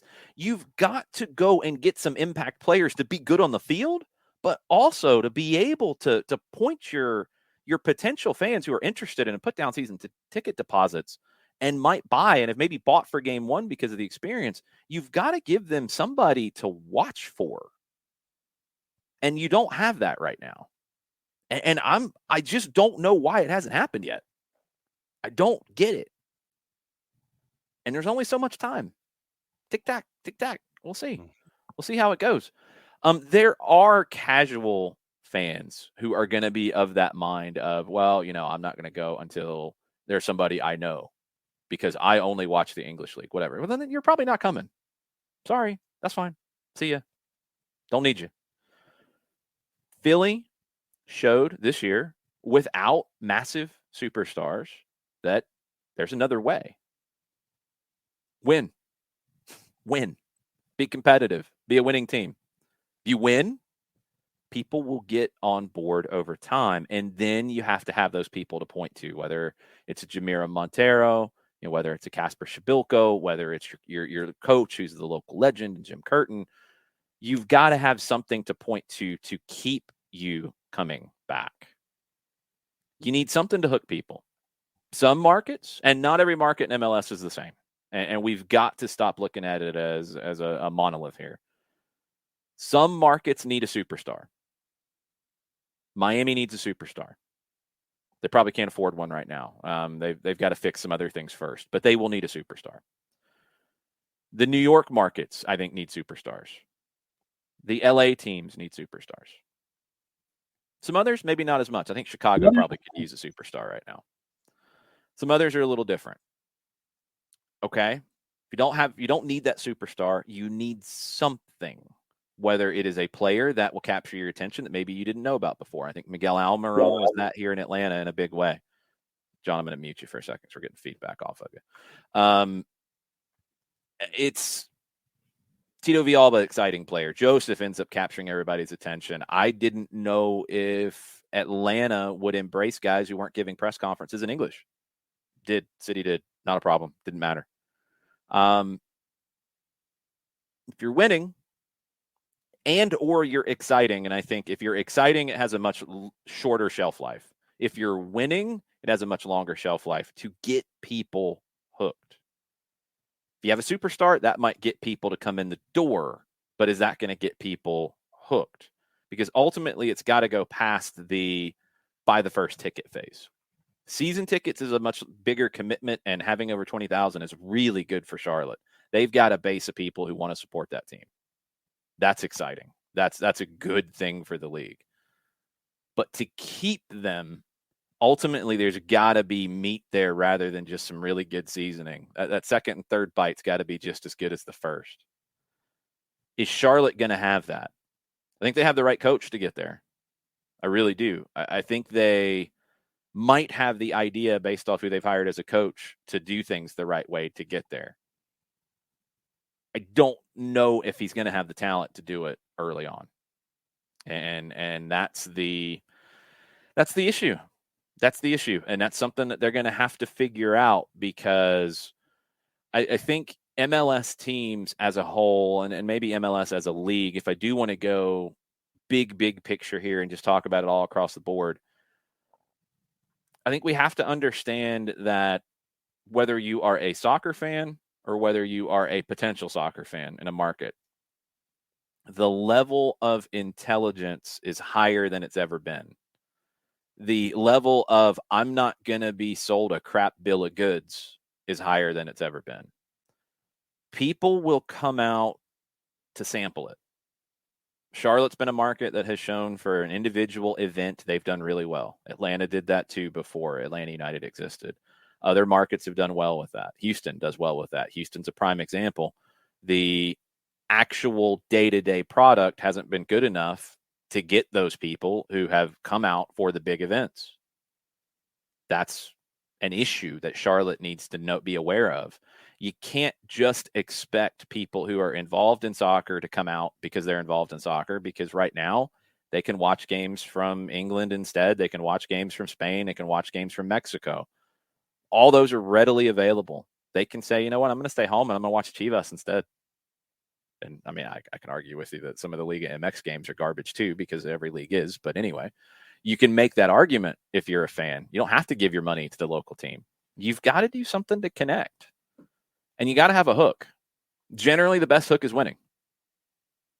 Not everybody can win. So what's your other hook? I don't think a superstar is a hook. I think that is the equivalent of the event purchase. I think you need to be able to sell it on a long-term basis of winning or developing local talent or creating stars, creating people that you want to come out, players that you want to come out and buy a ticket for to watch game after game after game. You've got to get past just getting people in the door the first time, which you do have to do as well. That's why this is hard. That's why this isn't easy. But ultimately, John, I think it comes down to you've got to put a product on the field that is captivating to your market in some form or fashion. Winning is the most captivating thing, but if you can't win, you got to have something that is captivating. Yeah, you've got to show the fight. You know, they'll put that word in quotes, that you're going to chase after it, and there's always going to be that idea that you're always chasing after and gunning for a win each and every time out, that there isn't any quit. And I think that fans appreciate that in a season that could be very lean for whatever expansion team we're talking about in whatever sport. If fans see effort, if they see the idea of, you know, we might be trailing at this particular moment, but we're still going to chase after the game and we're going to give it to you for a full however long the game is that we're talking about in whatever sport, then I think fans are still going to be there with you in this ride. And just the biggest thing is, as we mentioned, in Charlotte right now, the drawing card isn't there, and your time is running out before the season starts. No. Your time's not running out. Let's slow down a little bit. For the beginning of the season is what I'm saying here. Yeah, but you can sell tickets throughout the year too. Right, but just when you're looking at game one, match one, yes, we know you're going to set a record and have more than 74,000 there at Bank of America. So I'm not seeing any movement toward bringing in that drawing card is what I'm saying here. And it's like, all right, so where's the drawing card? Because this first season where you've set a very high bar, your owner has set a very high bar for what you want to be and what you want to do. I'm seeing a lot of players. And where's the drawing card? That's the biggest thing for me. I'm not seeing a lot of players. First off, like I meant in bulk. I meant specifically in bulk number. I wasn't necessarily saying player in the sense, okay, we're going to have this player do this, this, and this.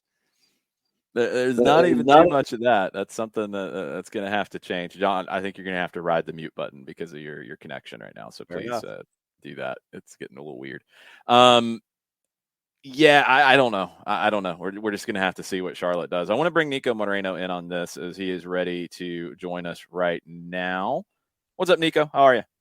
Hey, what's going on, fellas? Just excited to be back. Testing this new phone, hoping you guys can hear me okay. Yeah. Everything sounds good. Everything looks good. Thanks for joining us. How's the coffee this morning? Oh, it's good. It's good. We got the big cup today, we got a nice 20 ounce of coffee. Good old Pike Place Market brew. So yeah, Seattle win right there. There you go. Okay, our conversation right now is kind of around the article in the Charlotte Observer talking about where things stand for Charlotte FC. Over 20,000 season tickets sold. That's going to be in the top probably 6-7 in the league, I would think. They're expecting 74,000, a new record for their home opener against LA Galaxy on March 5th. That's awesome. What I've been questioning for a long time, and I think what is maybe showing up if you want to quibble a little bit about, how Charlotte has come in and really tried to compare themselves to Atlanta from day one and trying to be a new Atlanta. Their season ticket numbers are honestly well behind right now. Atlanta was over 22,000 season tickets 7 months before the season. And that was before you had Tata Martino hired. That was all based on the brand and really no signings. You had 7 players under contract. Charlotte, go ahead, Niko. Sorry. Is that a narrative that Charlotte is trying to be Atlanta United? Yeah, in the sense that their ownership has come out very strong immediately about hey, we don't like that team down there. Screw that city was said at the initial introductory press conference. So they're kind of playing that game. I've been disappointed with Charlotte's roster build in a big way because, one, I don't think they have a lot of talent. I think competitively right now, Miguel Angel Ramirez is going to have to work some miracles. And then to go a step further, I don't know if I offered Charlotte a billboard in downtown right now and said I want to put a player on it, I have no idea what player I'm putting on it. Like, yeah, that's very true. That's why I don't see that comparison. I don't see if that's what they're trying to do, then they're unsuccessful so far. I mean, you're talking about an Atlanta United team that, like you said, had a Tata Martino that was a former Barcelona coach, Paraguay, Argentina. I mean, this guy was a brand name. He basically changed the way people saw coaching coming into MLS. Yes. You had Pity Martinez, Miguel Almiron. I mean, you had this gambit of fantastic, not just prospects, but players that you knew could easily go to Europe. So, I don't see the comparison. The biggest jump in season tickets in a move Atlanta made, because that 22,000 is really based off the brand and what had been built before you started building the team. The biggest jump, and let me say 95% sure this is accurate. I do remember the conversation at the time, and I don't remember it about anybody else. There was a jump in season tickets when Tata Martino was announced. And that was, again, like you said, like recognizable Barcelona, Argentine national team. You had somebody come in like, whoa, okay, wait a minute. We like what's going on, but now we're really excited about it. I don't think you got the bump with the next signings. Well, Tito Villalba was announced before Tata. Then Miguel Almiron was like in December. Joseph was right after training camp had opened. And those guys weren't as known. I don't think you had really bumps on them. Tata Martino definitely sold tickets for people who might have been on the fence after that first wave. Absolutely. And you also have the NFL backing. I know people tend to just look over that, but that's not a small thing. Seattle had it here initially with the Seahawks, and Charlotte's got Paul that. Allen and in the same way. So maybe in that aspect.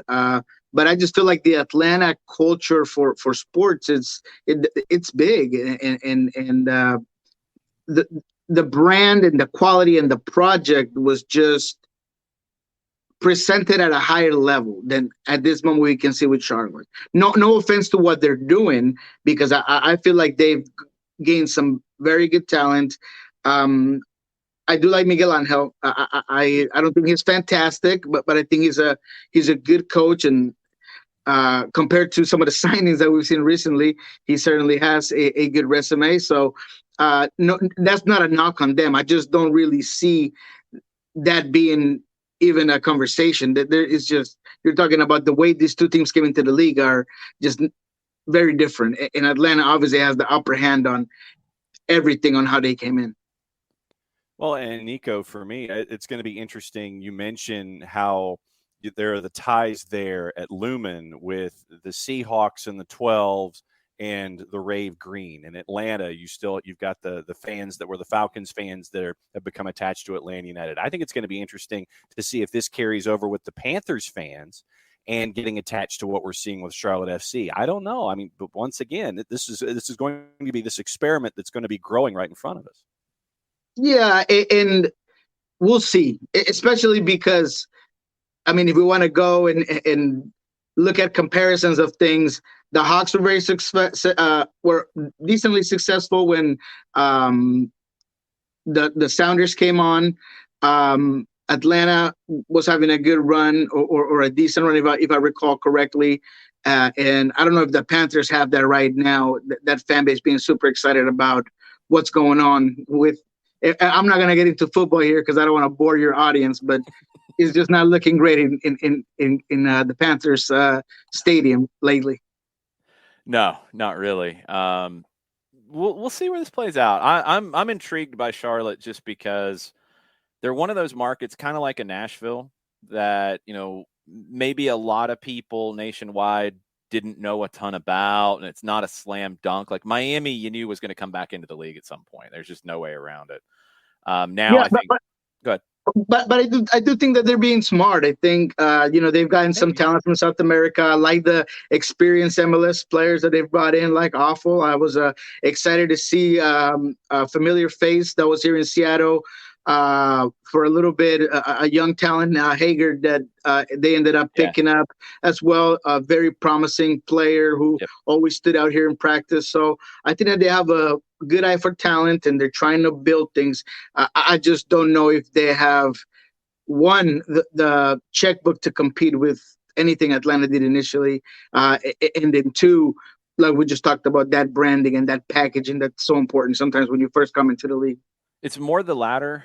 They've got the checkbook if they want to spend it. Tepper is the richest owner in the league, I think. It's really how much he wants to put to it. And that's what it's going to come down to. If they want to go buy guys, they can buy guys.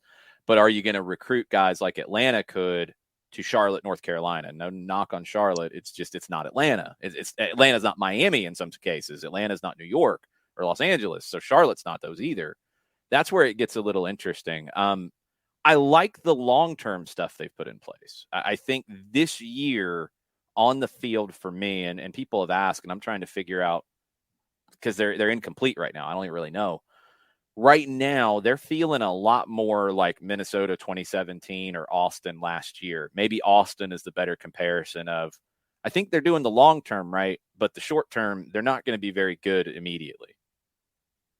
No, that's a perfect thought. I think Austin is a much better comparison, and from every aspect, both the fan aspect as well as the soccer operations and how they're building that roster.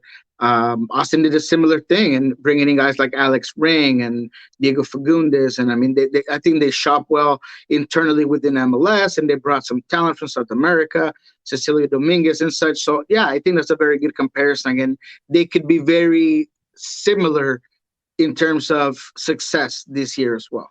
Yeah, we'll see where it goes. Let's jump into some stuff going on in your neck of the woods. Seattle linked to Albert Rusnak. Looks like that deal's gonna get done.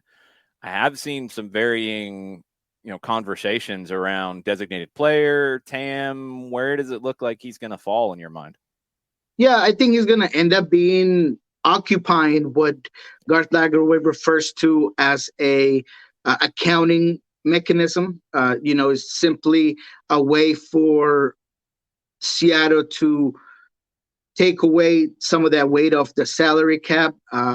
Garth is, to me, the best GM in the league. I think he's brilliant, even better with numbers. For somebody that couldn't balance his checkbook when that was a thing, it always impresses me how good he is with that.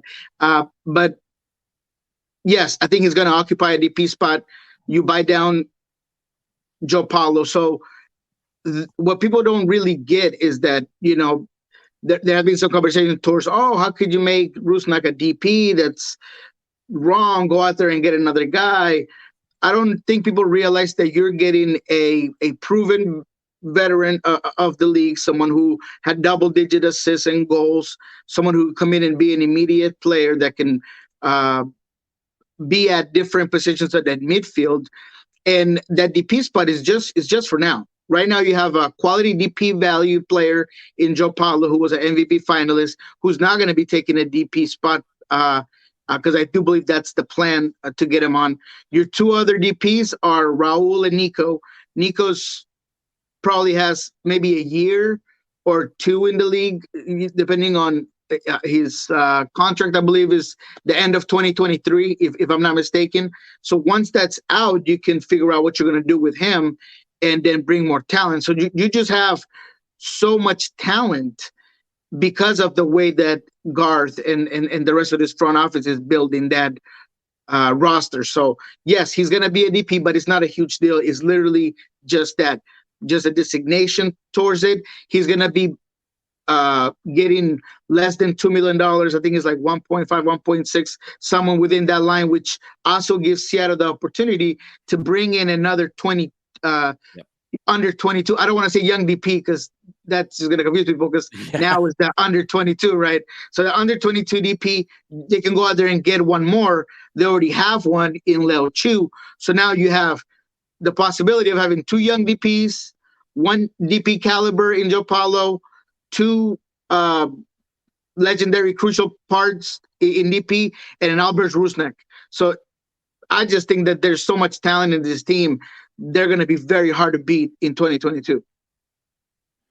So Niko, you mentioned Niko. Let's go to the other part of the equation and talk about Rui Diaz. What's the latest with him and the numbers game that could be going on with Raul Rui Diaz? Yes, as far as I know, they're getting close.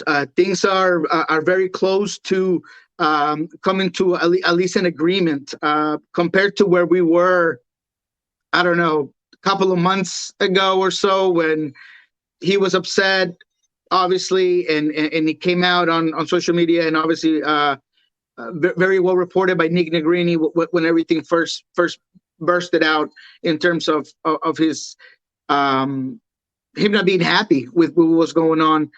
Now I feel like we've passed that and we're getting very close to signing him. So I would put it myself at a 90% chance that this gets done.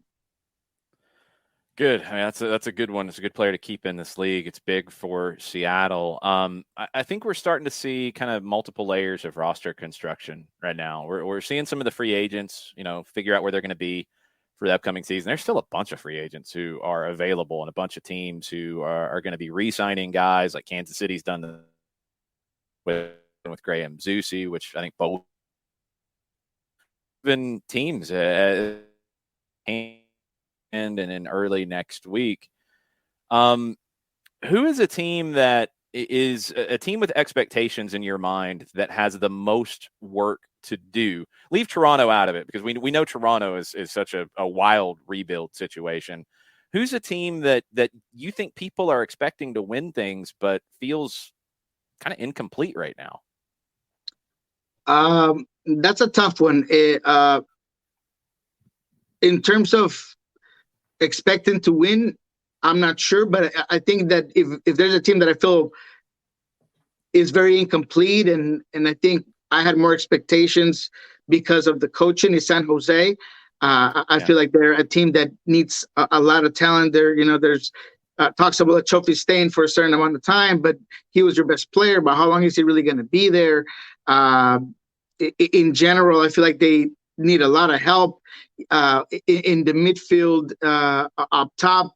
There's so many question marks in terms of how much talent can they really bring. So that's a team that I'm looking at and wondering exactly when the help is going to come.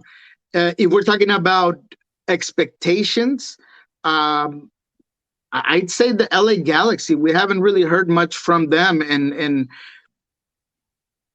is it enough with what she showed last year? Because I don't think so. Yes, of course, you're still riding on what Javier Hernandez could provide for you, I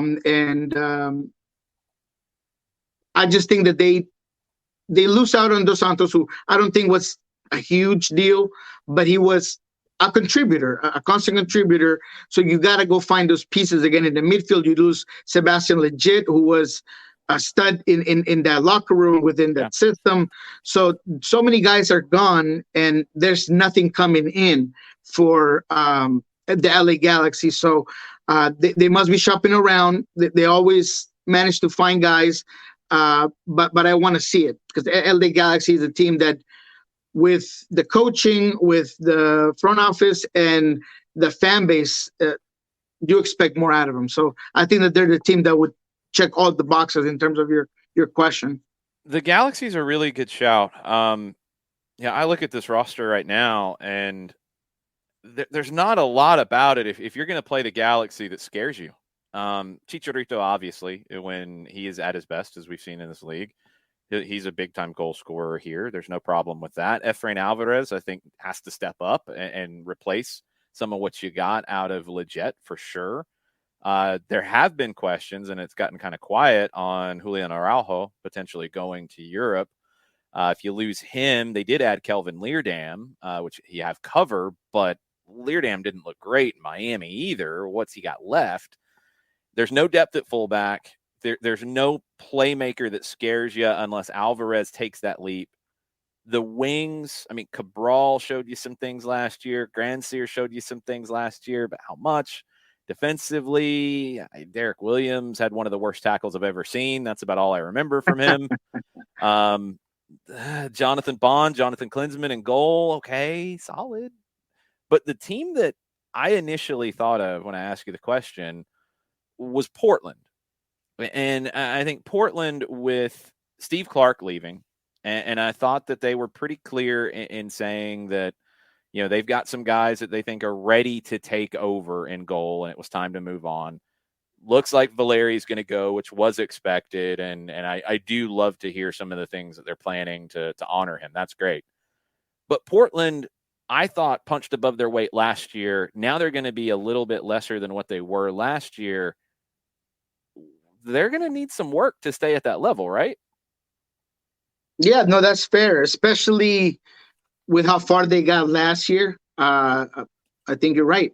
If there's a team that proved themselves and got extremely far and very close to the big objective, and that has lost some key players and there isn't much in the horizon, it's Portland. Because I've been looking. Portland is a team that I'm always high on because of Giovanni Savarese and the foundation that they have built, and I'm always looking for what they're doing, calling all my contacts and seeing where the ball might be, and I haven't heard anything, to be frank with you. I've heard of other teams that are not as important, or maybe as they're not viewed as those contenders constantly. So yeah, you bring up a very good point. I think defensively they still need a lot of help. Finding your solution to bring in another guy that could provide what Valeri brought for you. What's going to happen with Sebastian Blanco? Yep. Diego Charat, you have to start thinking of who's going to be next, who's going to take over that position. So you're absolutely right. Paredes is not going to be that guy. Paredes needs somebody else next to him. So there are a lot of voids in that roster. So they really should go out there and get somebody. And once again, for rumors, for anything that I've asked in South America, Portland is just not on my radar. To be honest, I can't say that they are. So then you've mentioned Portland. Niko, you talked about San Jose. We've talked about the Galaxy. Let me throw LAFC into the mix here because you've got a new coach in Steve Cherundolo, and the expectations with LAFC, they're always pretty high. What are you looking at with LAFC from what you've seen and what work they still may need to do? Yeah, LAFC, man, they're a huge question mark because you still don't know what's going to happen with Rodriguez. You're still trying to replace what Atuesta brought to this team. He was the compass for this team. He put it all together. You lost Kay, who was also another player who you thought was going to do a lot more for this squad. You still don't know where Cifuentes really fits.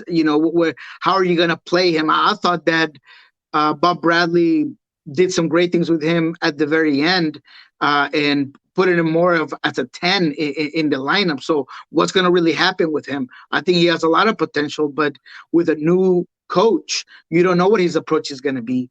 And it's not like we got much out of Cherundolo during the press conference initially, because I don't really think he really knows where he's going, to be frank. So I just think that they do need help. And I don't really think that's even the biggest problem, is refinding that identity and trying to figure out what Cherundolo is going to want to do. I think Thorrington and the front office are going to be more involved, and they're going to really have the final decisions. I mean, I think Cherundolo is just going to be a face in the bench. He's going to be a coach, not anything more than that. That is correct. I think all the decisions are going to be made from above him. And man, I don't know if I really trust that. I think that having somebody who knows the sport in the bench and who can really relate and work with the front office makes a huge difference.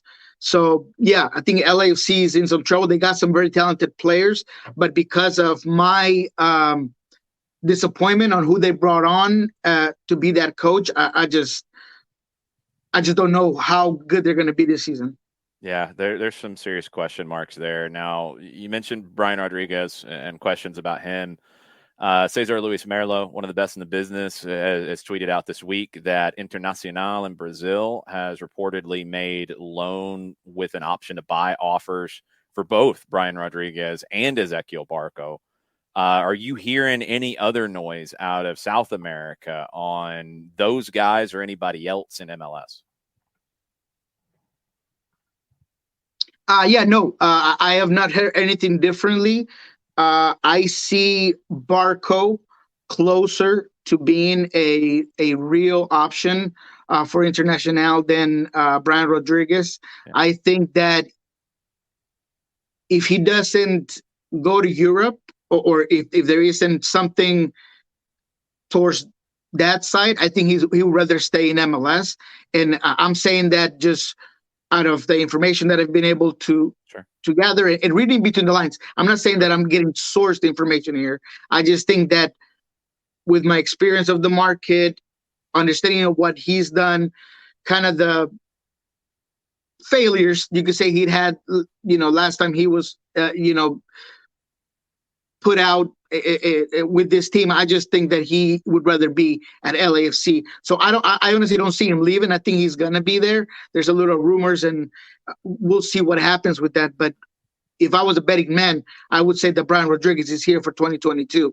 But Ezequiel Barco, on the other hand, because of the DP situation in Atlanta, because of what I think has been a rocky experience in MLS, and understanding the way his agent group works, I think that they want to move him. I think that he wants to move on, try something new, kind of reset.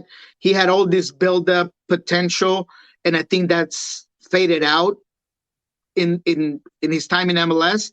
I thought he had a decent year. I thought he was productive. I thought he had his best year, to be quite honest, since he was in Atlanta. Yeah. And I think he wants to use that to move on. Right. And that's just what I think will happen. So I think Ezequiel Barco is a real possibility, not just for Internacional, but for a couple of other teams that I'm still trying to gain some information on. But South America could really be an option for him. Yeah, and there are teams in South America. I think we've kind of had this conversation over the years because, is it a sideways move? Is it a slight step forward move? What does the move look like? I think that's a harder thing to define now with the growth of MLS. But Internacional is one of those teams with heavy expectations in Copa Libertadores, in South America, being dominant in Brazil. They have the kind of resources that are in the ballpark of making a deal like this happen. They haven't spent Barco level money before, but they've been close.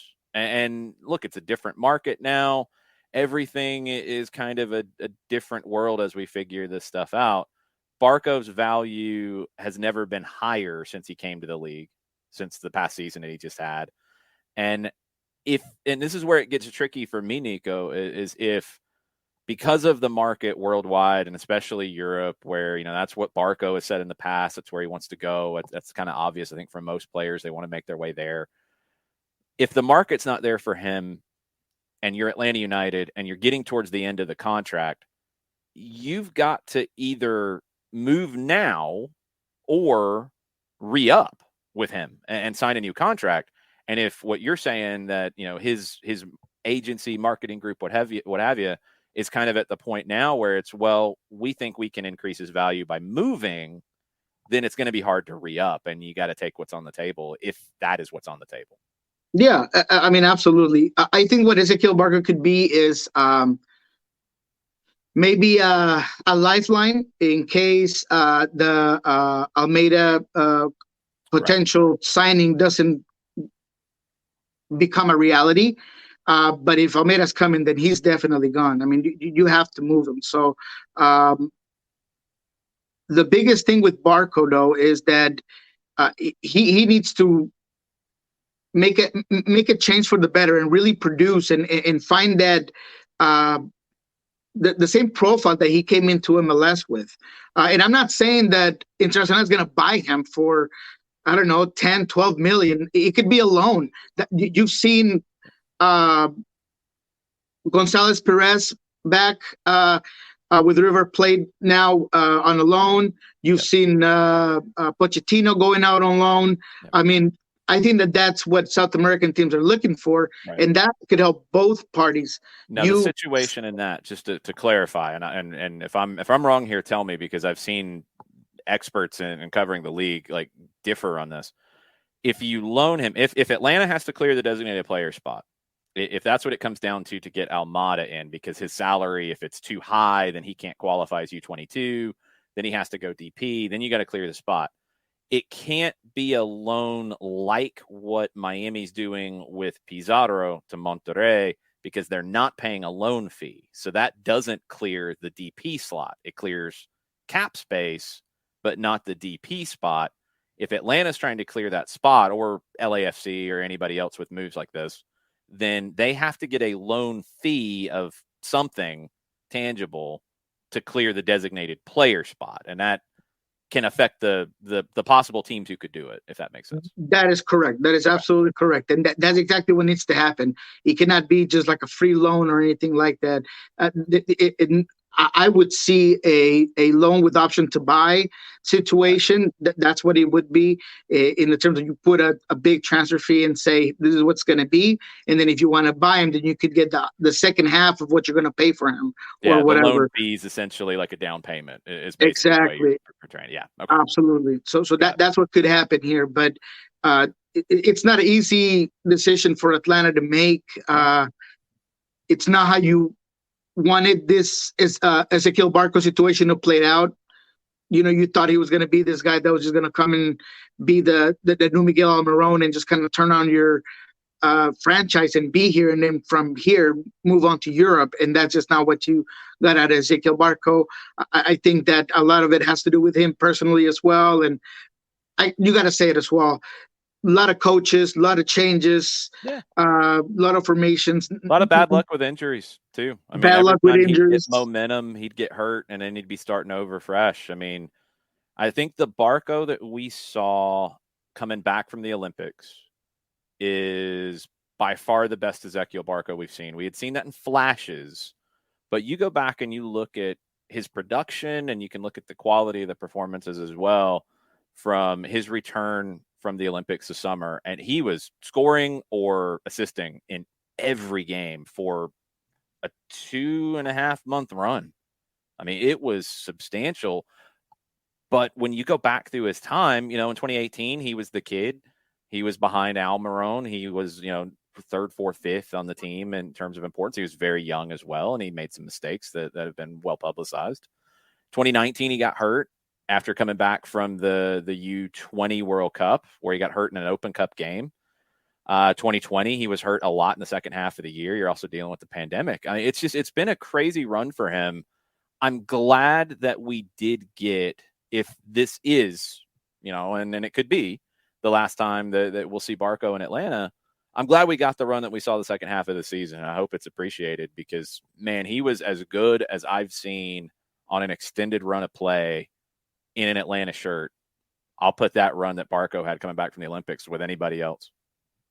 Yeah, no, absolutely. And don't be surprised if more comes up within the next couple of weeks, even in terms of other teams that might be interested. Even Liga MX, there could be a lot of desire to get a player like Barco on either a quick deal or a loan. I think that he's marketable in those leagues. Once again, I don't see the move to Europe, but I think within the top leagues in America, you could definitely see that. I am getting a DM here, and before you guys close me out, I did have a Sounders updates on you guys. So we talked a little bit about Rusnak. I think that's definitely a done deal. As I put out on my Twitter, and I believe I was the first one to break it. It sounds like a 2-year deal with a 1-year option, a little shorter than you thought, perhaps, for a guy that's 27 years old. But I think it does have a lot to do with some ending contracts. So once again, Garth just thinking 3-4 years ahead. Man, the guy's brilliant. Alex Roldan is a done deal. I see you got that else. That's why I wore the shirt for you, Niko. That's what reminded me was the ES right there. So I'm hearing that's a done deal as well. Jeremiah reported on it as well. I'm looking at verifying the numbers. I think they are going to get a good deal. There was a player that was making less than, I believe, 100 last year. So definitely going to double up on his money, on his salary. So that's going to be interesting. Kellen Rose, another player that's definitely at least has come to terms with the club. Okay. Getting close. We talked about Raul Ruiz. Definitely conversations are positive. Things are getting very close.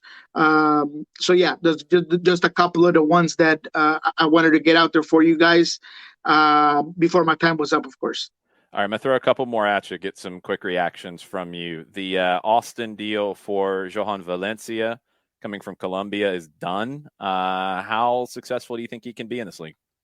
I think he's going to be very good. I think he is a perfect two-way player for the league. Great vision. He's somebody that Seattle was looking at. And not now, but around the time that they got Joe Paulo, he is a very good prospect. And I got some pretty high profile comparisons to him, like the Colombian Busquets. I mean, there was like all of this real high regards to him as a player. So I am familiar with him. I think that he has great passing abilities. He can definitely dribble in small space. Very physical. So I think he's going to be a very good player for Austin. in general. And if he can be successful here, I could see him being a player that could eventually be sold to Europe as well. I'm just very high on him as a prospect for sure. You still got to see where he ends up. You got to make that learning curve for MLS. Yeah. Sometimes it's a shock to people how physical, how quick things are. Trips, when it comes to trips between games, there's a lot that players have to get used to, but I think he's going to be a very good player in this league. Watch out for him. Okay. Rafael Vega, looks like Miami's not going to get him, according to reports out of Brazil. Is at Palmeiras. I think a lot of people expected he would slot into that midfield with Gregory and Jean Mota, who they signed in the offseason. Were you hearing anything about Miami additions now that it seems like everybody that was there last year is gone? Nothing I can share right now, but I'm definitely on it. Miami's on the lookout. They're moving. Chris Henderson has so much pull in South America, especially in Brazil right now. Gregory was a guy that he was very close to signing when he was in Seattle. As soon as he got that job down there, he brought it in.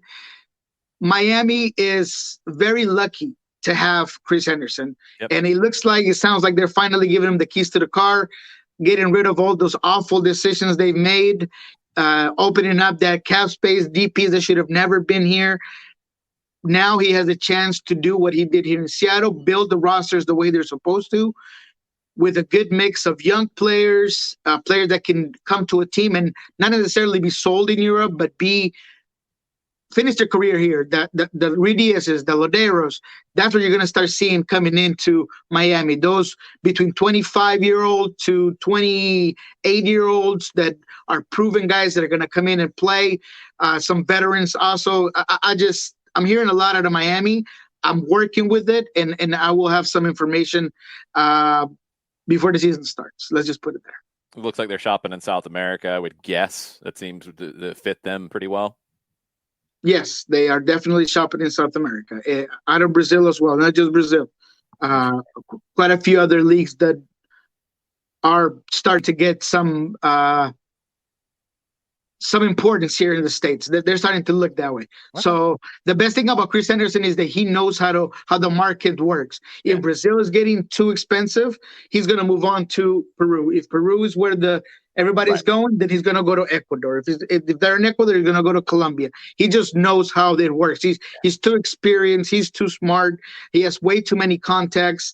I think Miami it's going to be a process. They're not going to be amazing this year again because they have a lot of rebuilding to do. But give them 2 years, 3 years, and Inter Miami will be a much better team than they are now. And last one, the reports out of Toronto that Carlos Salcedo coming in as a center back and Jefferson Soteldo going out as a designated player. The Soteldo thing, I have been telling you guys that since last time we talked. I think that there is a 90% chance, 80% chance that he's out of there. There's just no room. I don't think he fits. I think Bob Bradley's system doesn't do him any favors. So I just don't think he's a player that Bob wants to keep. So I could definitely see him being gone.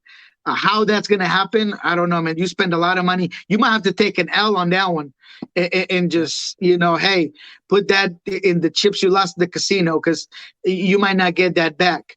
But I do think he's gone. The other one with Salcedo, I don't believe it yet. I haven't got any sourcing that says that he is going to be there.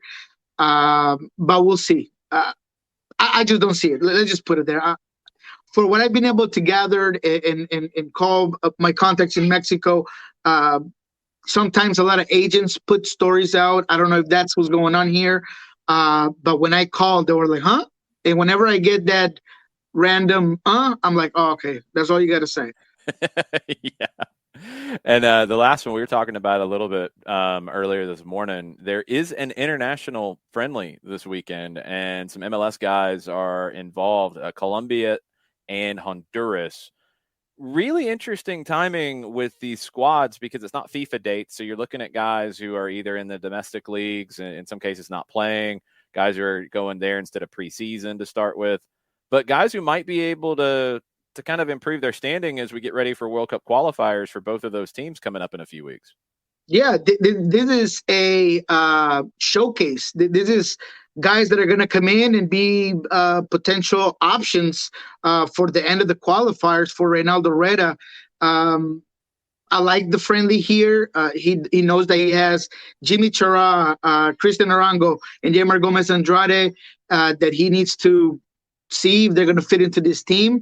I see Arango and Yeimar having true possibilities to get a slot as depth for this squad coming into the qualifiers. I think all three MLSers are going to start this game against Honduras. They had a tune-up game yesterday against Real Cartagena and Junior. So Reynaldo Reda is really looking at these guys. It's not just going to be about what they did in Honduras, but it's what they have done for about a week. I've heard some really good things about Christian and Yeimar both. Physically wise, during the games, it seems like they're doing all the right things. I haven't got much on Jimmy, not quite sure why that is. He seems to be very involved, but when it comes to my sources, I really haven't heard much of him.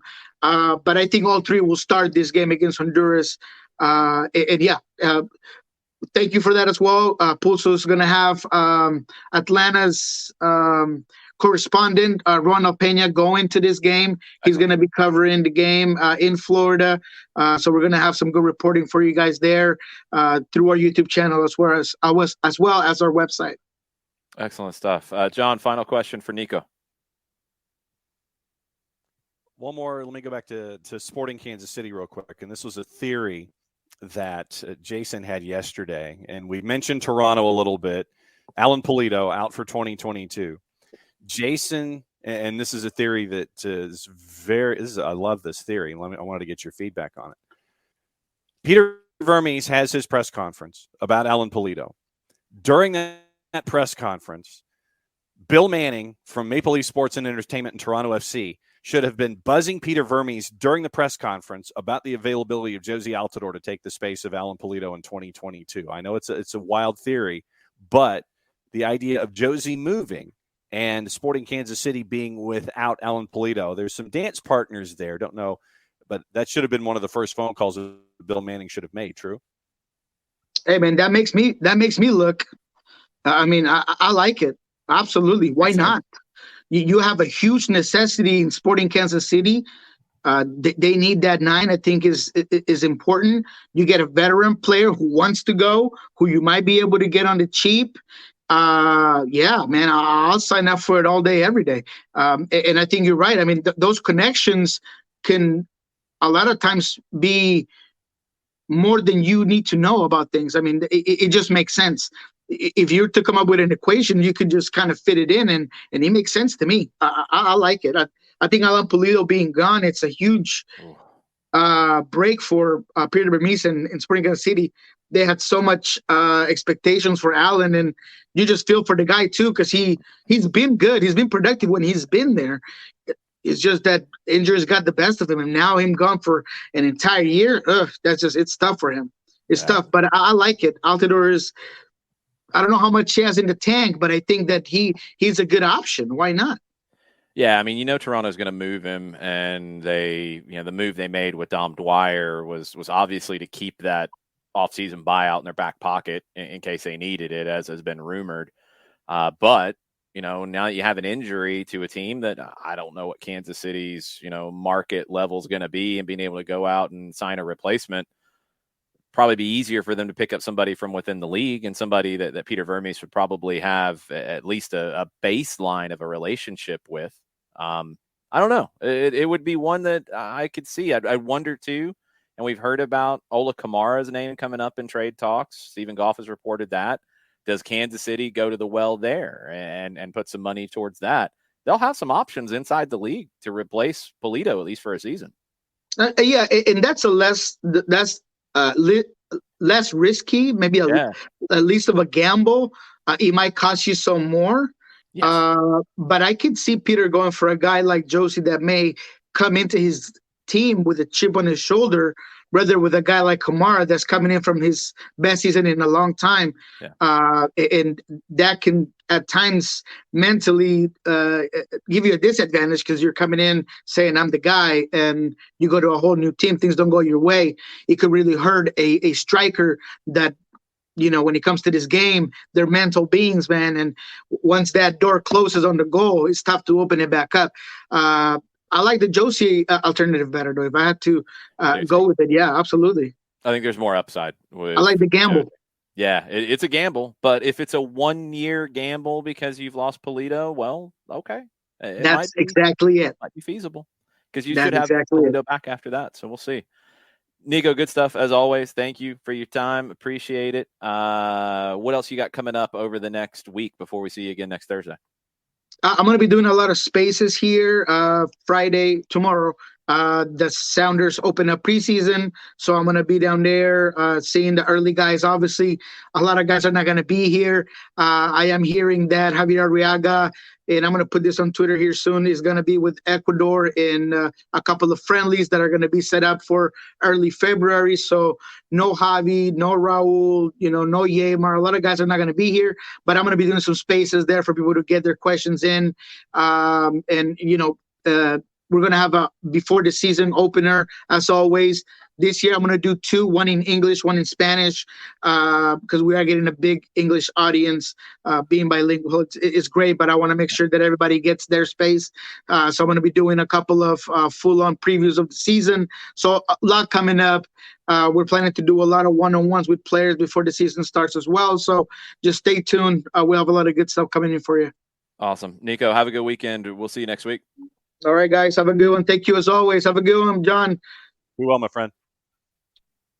Niko Moreno, make sure you're following him, El Rolo NW, for all the goodness on social media. Make sure you're following Pulso Sports for their coverage of the Colombia-Honduras match this weekend with a lot of MLS flair. Honduras is going to have a lot of domestic players from this country as well.